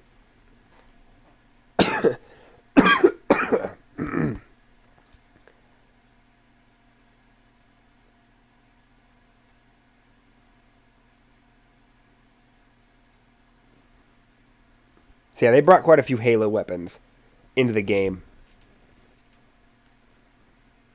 with the 30th anniversary pack. There's the swords. There's 2 new heavy swords that each one is basically the other half of each other to complete and make the Halo energy sword. oh, those ones I have saw those ones. I thought they were pretty cool. Oh yeah, they're pretty cool. Yeah, they're pretty One nice. of them it's half truth, right? I believe one of them is something half something.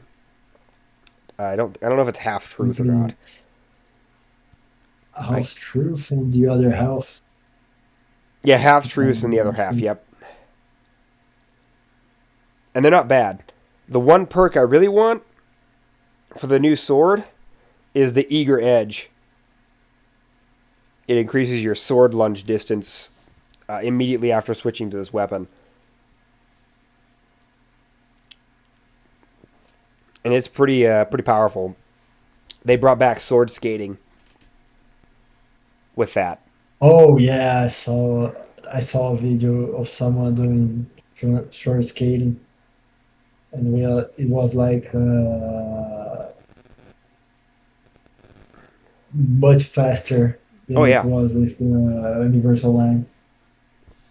Yeah, it's crazy how fast it is.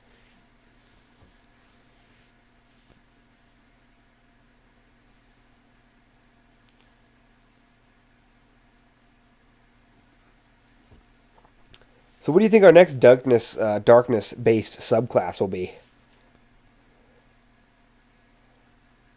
I'm not sure to be honest. I have saw some. I'm not sure if it was official imagery or if it was fan made, but I saw something with chains and a heather green background. Oh yeah, I know what you're talking about. Yeah, it was the fan made. It was Uh, fan made, right?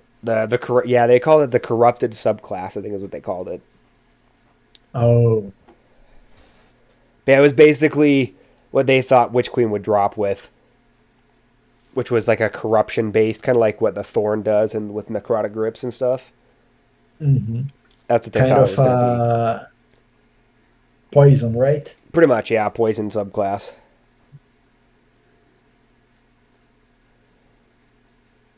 Yeah, considering uh,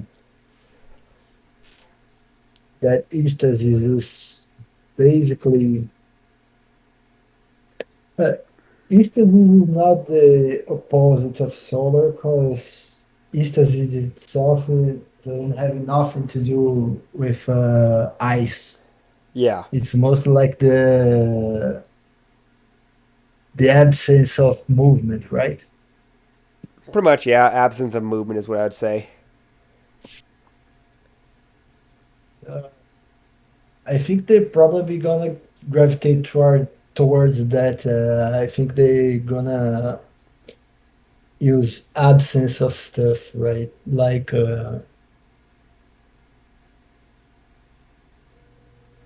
I don't know, maybe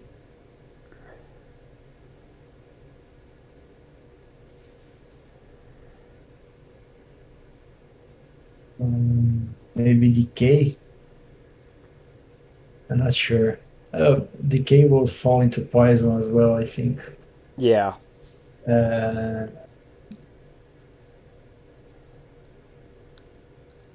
yeah, I don't I don't have an idea on what that could be. Poison is a good guess. I would say slow, but Eastus is already slow targets. Uh, yeah, I'm not sure. yeah. I don't know either. Honestly, anything would be pretty cool in my opinion. Yeah.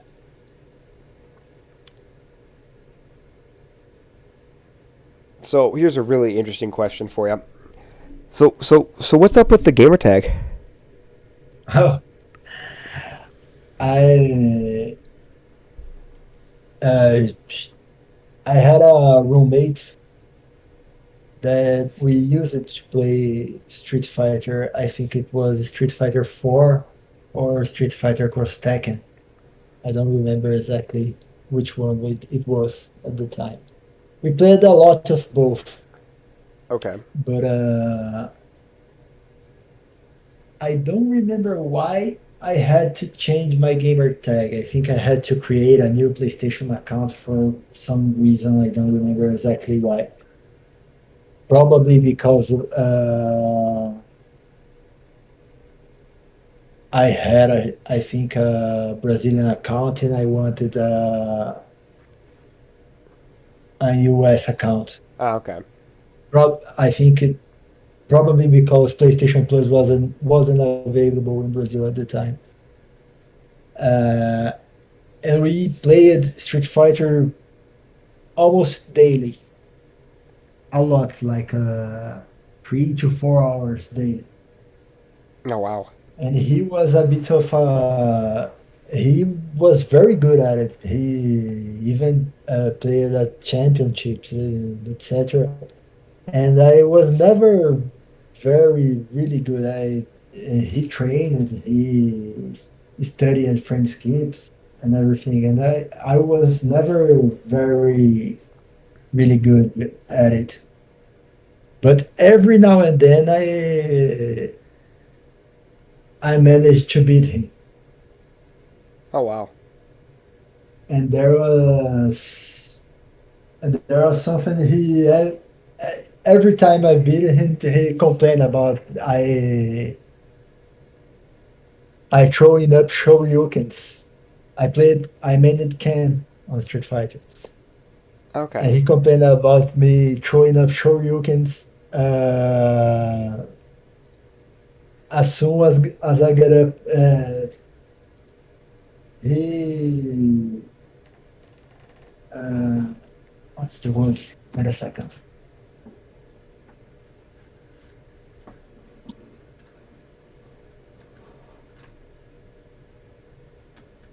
Uh, Sometimes he knocked me down, and every time he come near me when I was on the ground, I get up throwing a shoryuken. And he always said that was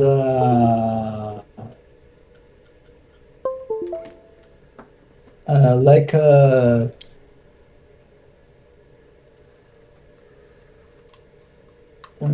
how can I say it? I don't know, like a newbie player move.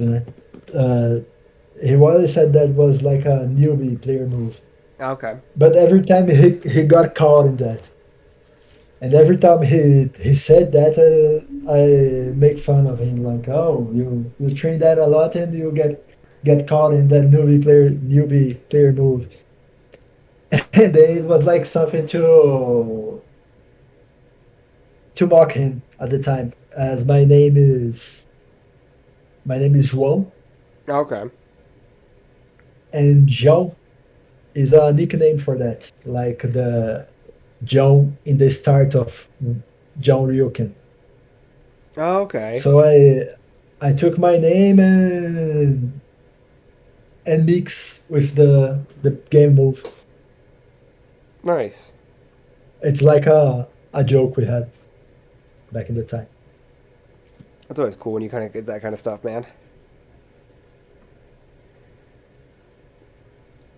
That's cool. And I ended up with that. Even I don't I don't even play Street Fighter anymore. Hey, that's okay. I made mine years ago, like a long time ago, and I just have never changed it. I've added a few things to it, like I put my clan tag or whatever on the front of it, and that's about it. But for the most part, it's pretty much stayed the same. It's always been Truth Lives ever since I got my first Xbox 360 account. Oh, that's cool. I just could never change it. I think I made mine on PS3, I guess. Okay, nice.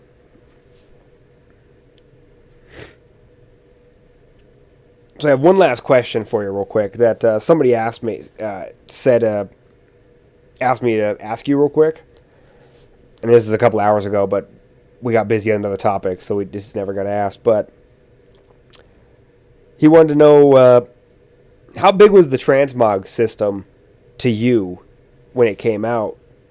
He asked because he heard the part where you talked about the having to collect all the customization stuff every season with the bright dust and everything else. To be honest, the transmog, I don't think it was something that I used it truly yet. Mostly because I felt like I had to choose a piece to transmog.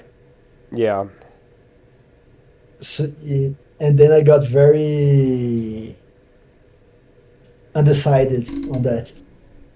So I get one or two pieces that were favorites, every time favorites of mine.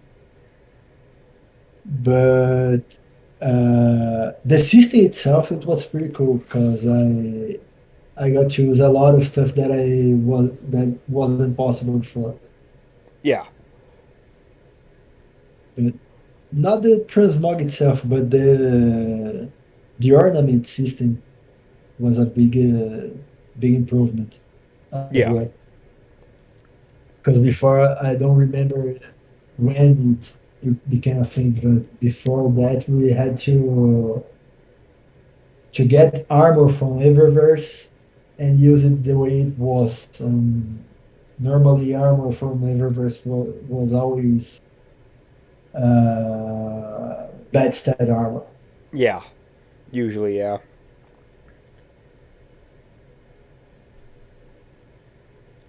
But yeah, for people who also, I think the transmog system came before one of my big breaks on Destiny.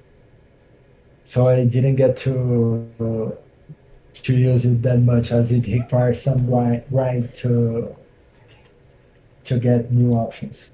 Okay. Yeah, it was a weird system. I mean, I don't mind it. I like it, but at the same time, with the way it's designed, I just don't really use it that much. Because I mean, you only get 10 per season, so you don't get much. Yeah, exactly. Like it's two full sets. Yeah, I've only gotten like this season. I think I made my Titan. I think I got like a couple pieces of an old armor set that I used to wear that looked really good, so I could mix and match and get something to work really good. But that's it. That's all I've done. I haven't done anything else with it.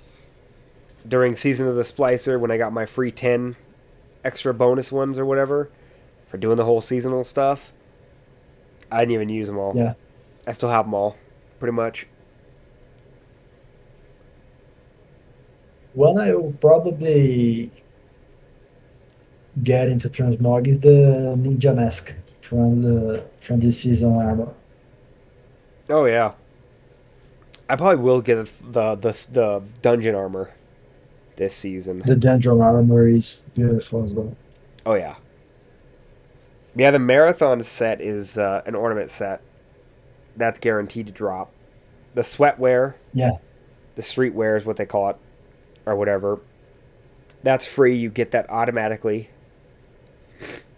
as soon as you load into the game and you complete the first quest from Zur, which is to complete a dares and whatnot. You get a bundle that gives you all the sweat gear for all three characters. Oh, cool. So you get all that for free. And then, trying to think what else. Yeah, the Marathon armor set, which is the one that they showed off on their website for the 30th anniversary, is an ornament set. The Thorn set is the one in the dungeon. And it's not an ornament set. You have to love. You have to earn it. But it's not bad. Yeah, I don't use my transmog stuff very often. And then I usually find the bounties to unlock more transmog stuff take too long. Yeah, that would be pretty cool.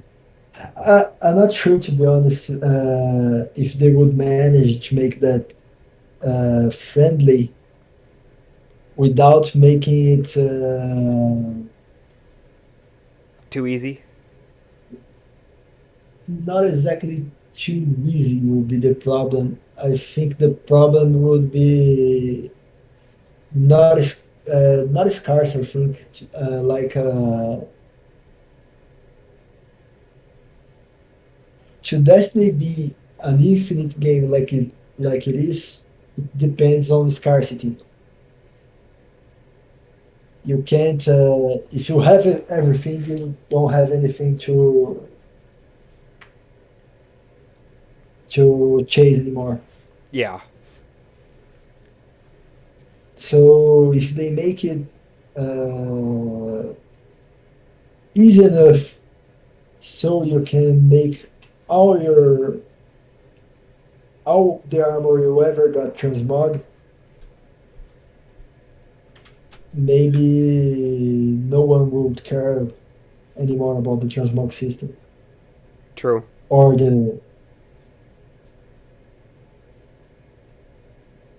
Of course, it could be made to work that way as well. It could be made to work as a one fine time thing that you unlock and then you can use everything. I'm not sure. Yeah. I don't know. but It's an odd one.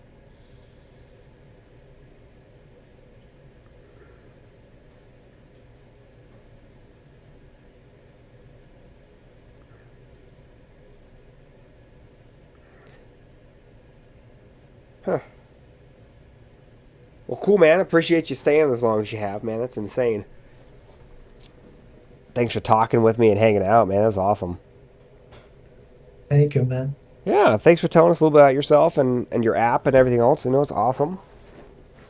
I'm gonna still keep telling people to get it. It's definitely worth it. Thanks for the invite. Oh yeah, man, absolutely. Now, if you want, you can stick around. I'm gonna read the TWAB real quick and go over a few things that they've done, which really isn't much this week. They really haven't done much except for that new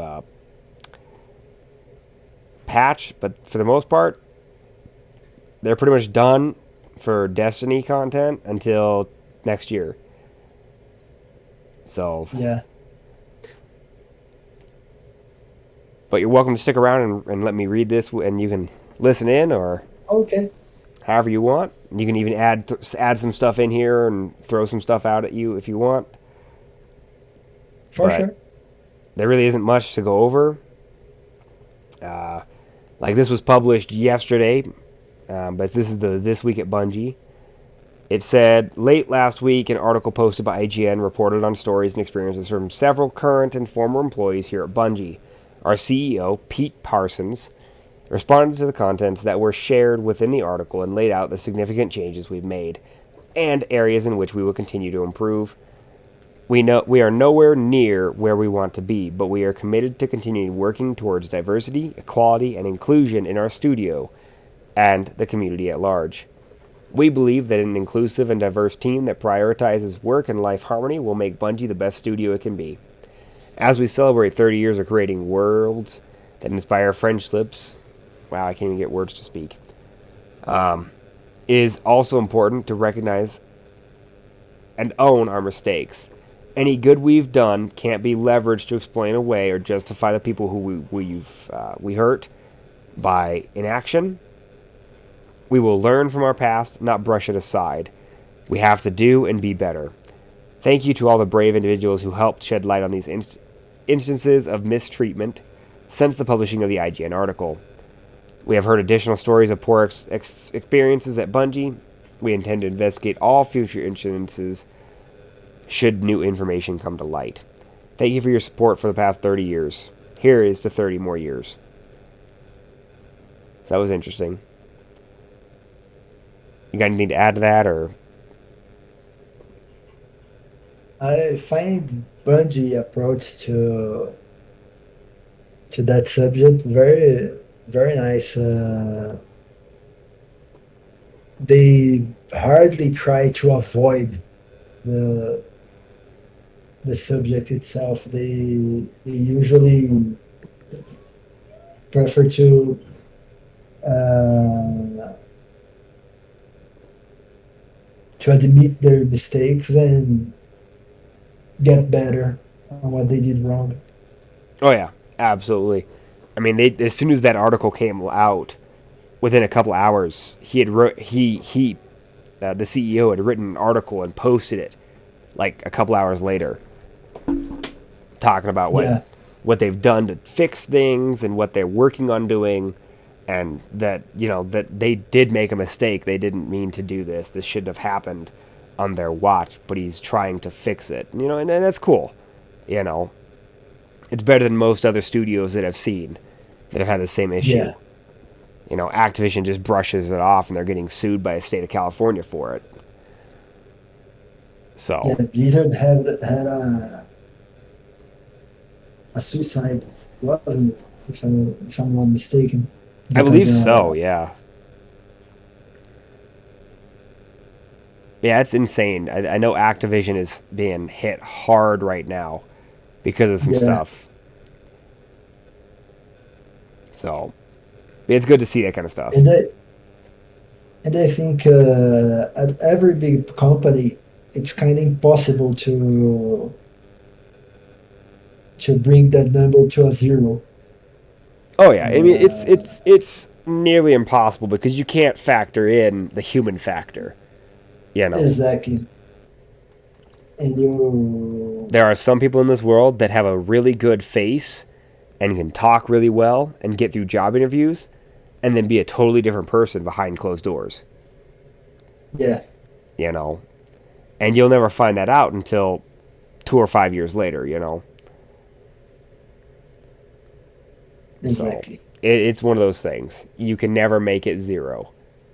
You can get it close, but you'll never make it to zero unless everything's run by robots.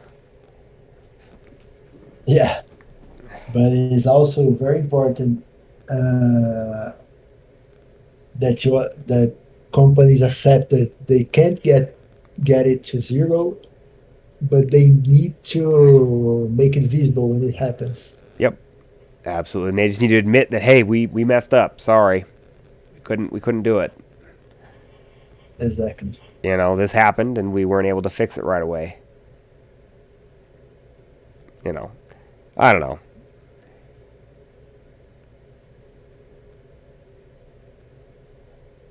So, but yeah, it's pretty cool that they're talking about it and things like that. Is there anything else you want to add to it? No. All right. So the next topic is Bungie.net/mental health. So Drew says, "Hi everyone, my name is Drew Tucker, and I am a lead for the player support team and the accessibility at Bungie Inclusion Club. I believe that my job is to support our players both in-game and outside of it, and that our mental health is just as important as our physical health. To help players and, wow, destigmatize mental health. No, wow, that was the word I didn't mean to use that word. Destigmatize, that was the word I meant to use. Mental health. We've been gathering resources together for the past 6 months to create a mental health resource article. Almost every Destiny region is represented in some fashion, and everyone can visit at bungie.net/mental health. While the project isn't complete, we wanted to share it with everyone early with the hope that these resources will help someone who needs them. You can also get a Destiny 2 mental health kit from Guardians Mental Health, who also helped with the article. For those struggling with a mental health issue, please remember that you are not alone." Another really cool thing I thought that they were doing, because I did see this a while back, because I do follow the Guardians Mental Health Twitter account, because I know the guys that run it. I met them in one of the Discord servers that I'm in. And they released this mental health pack that they give out to people that's free. But it's pretty cool. They just send it out to people, and it's got Destiny themed like mental health resources and things like that, which is pretty cool. Cool. Do you have any thoughts on this?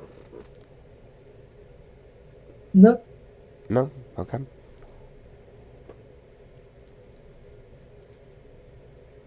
Next up is the Dawning. So Eva Levante has returned to the tower and brought her cold weather and warm cookies straight out of the oven. The Dawning kicked off this week. We have a full article covering the festivities for you here. It probably links back to their website, but it doesn't have it here. There are a few new quests to complete, cookies to bake, and a new stasis sword to earn. The tower is looking magical for the event. Snowballs are back, and this time they have extra combat effectiveness. Talk to Eva in the tower to get started. The Dawning runs until January 4th of 2022. So I did actually look into this, but in the Dawning thing, when you level up the Dawning and you get X amount of Dawning Spirit, you can use that to buy upgrades. There are upgrades for the snowballs to where they basically become stasis weapons that you can throw at like bosses and stuff. And they'll freeze the boss and stuff like that. So yeah, they're pretty cool. They come in handy quite a bit. I used them during some of the lost sectors on Europa. Because one of the quests was you had to do X amount of lost sectors on Europa. And Europa is one of the ones that spawns them all.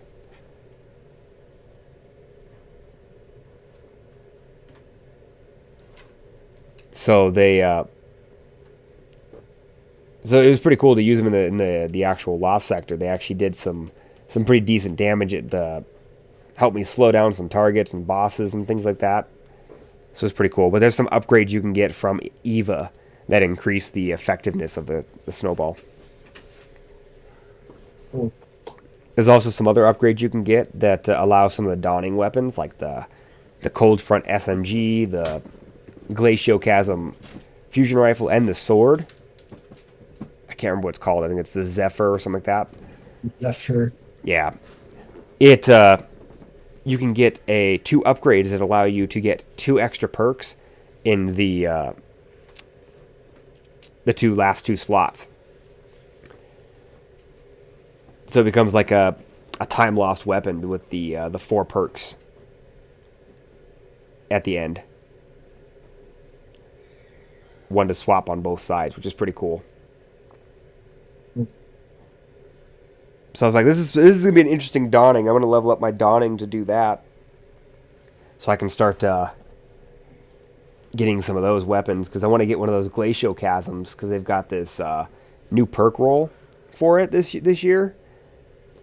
It can get subsistence and reservoir burst, which is pretty broken from what I heard.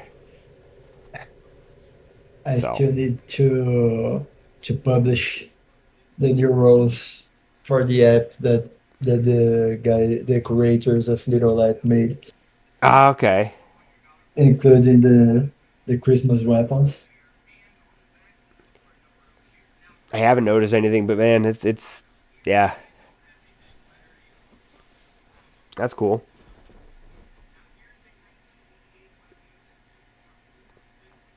Do you have anything to add to the dawning or anything?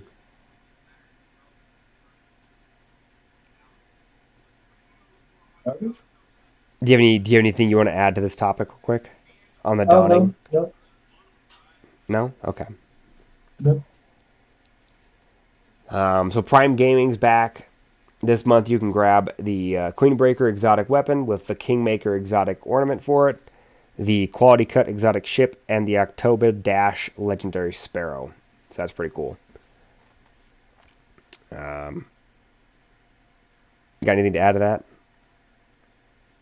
Breaker was It's the exotic. the falling. Yeah, the new falling. fusion rifle. Yeah, It's a pretty good one. Especially this season with the fusion rifle mods. I hope they turn it into a special weapon. Yeah, that'd be nice. I'd be okay with that.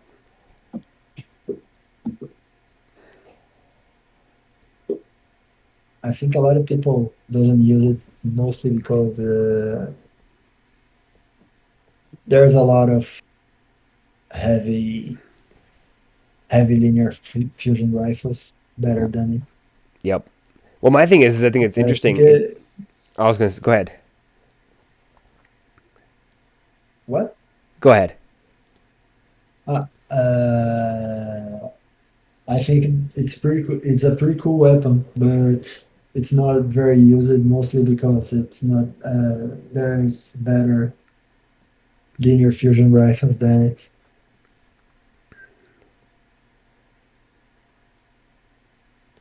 Nope, I 100% agree. I was going to say it honestly doesn't deserve a heavy slot because it isn't. It does not feel like heavy. It feels more like a special weapon. Like it should be in your energy slot. Exactly. So, who knows? They might one day.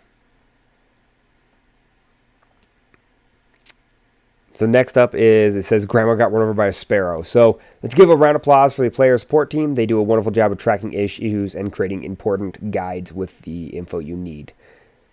So they fixed the Twitch bounty shader. We are currently investigating. Oh no, they fixed the Twitch bounty where you could get the gifted sub to get the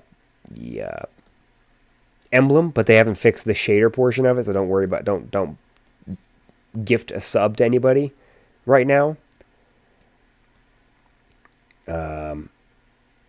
So we're currently investigating an issue where players are not receiving the Watcher Shade shader upon completion of a gifted sub bounty on the Destiny 2 Twitch extension.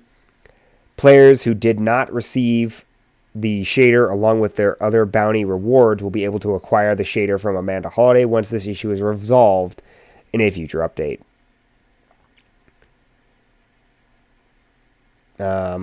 Next is Taskmaster Triumph. The Taskmaster Triumph or Moments of Triumph will not gain progress when completing bounties from destination vendors. This includes vendors such as Devrim and the EDZ, Varix and Europa, etc. To ensure progress is recorded for the Triumph, players should make sure to complete non-destination vendor bounties such as those from Zur, Shax, or Zavala. So that's that. Got any thoughts on those two?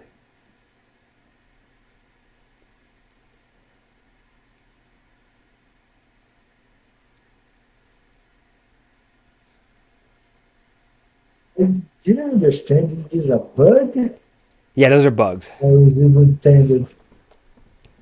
Ah, okay. Yeah, this is their known issue tab. This is where they go over things like that they're not able to fix right away and whatnot, and what they're investigating.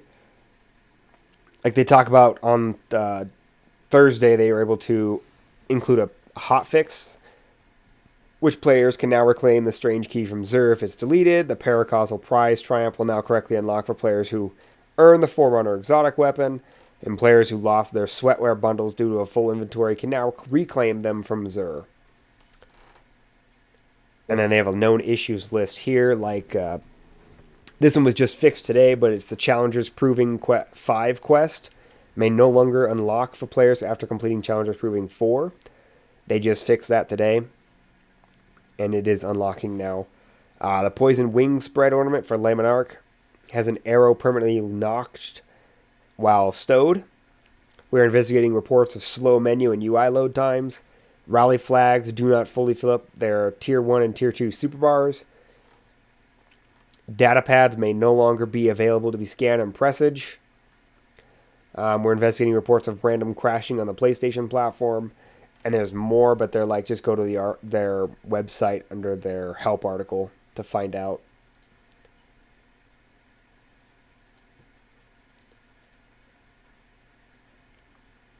All right, man, if you need to head out, go ahead. But it's been fun talking to you, man. Enjoyed every conversation, man. Super excited. Super fun, man. But, no, it's been great talking to you, man. Hey, Appreciate man, you thanks. coming and hanging out Thanks with for the me. invite. Yeah, man. Appreciate you coming And on. congratulations for your podcast. Oh, thank you. Yeah, it's a small one. But Bye. have a good one, man.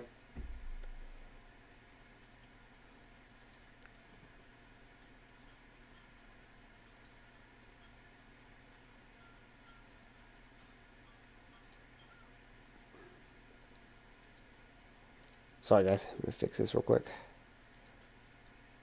Just hide that. That works. So that was that. He goes on to say, "Wow, it's the final 12 of the year. We just put up an update today that will be still keeping an eye on things to make sure the live games keeps changing and chugging along. But don't expect any hotfixes over the next few weeks, as we are we allow for a lot of our staff a much needed break to be with their families over the holidays. We hope everyone has a good finish to 2021, and you can spend some time with friends and family, maybe get a good role you are looking for, or curry favor with Star Horse. The last 2 years have been rough, but this community is still proof that a lot of good can be done when we all come together to support each other here. Here's to the hope of a better 2022. Cosmo." So, pretty cool. But, no, fantastic. It was fun to have him on, hang out with him. You can definitely check out his app. It's called Little Light on both Google Play and Apple App Store. He doesn't have a desktop version yet. I don't know if he's coding one or not, but I know he doesn't have one currently. He does. You can also look him up on Twitter. It's at Little Light D2. So definitely check him out. Give him support. He's got a fantastic app. It basically combines Little Light, which is a great light.gg, which is a great resource for finding roles and things and such. So, fantastic. But anyways, guys, it's been great hanging out and talking with you guys. But this has been Truth Lives. And GG Guardians, we will see you in the wild.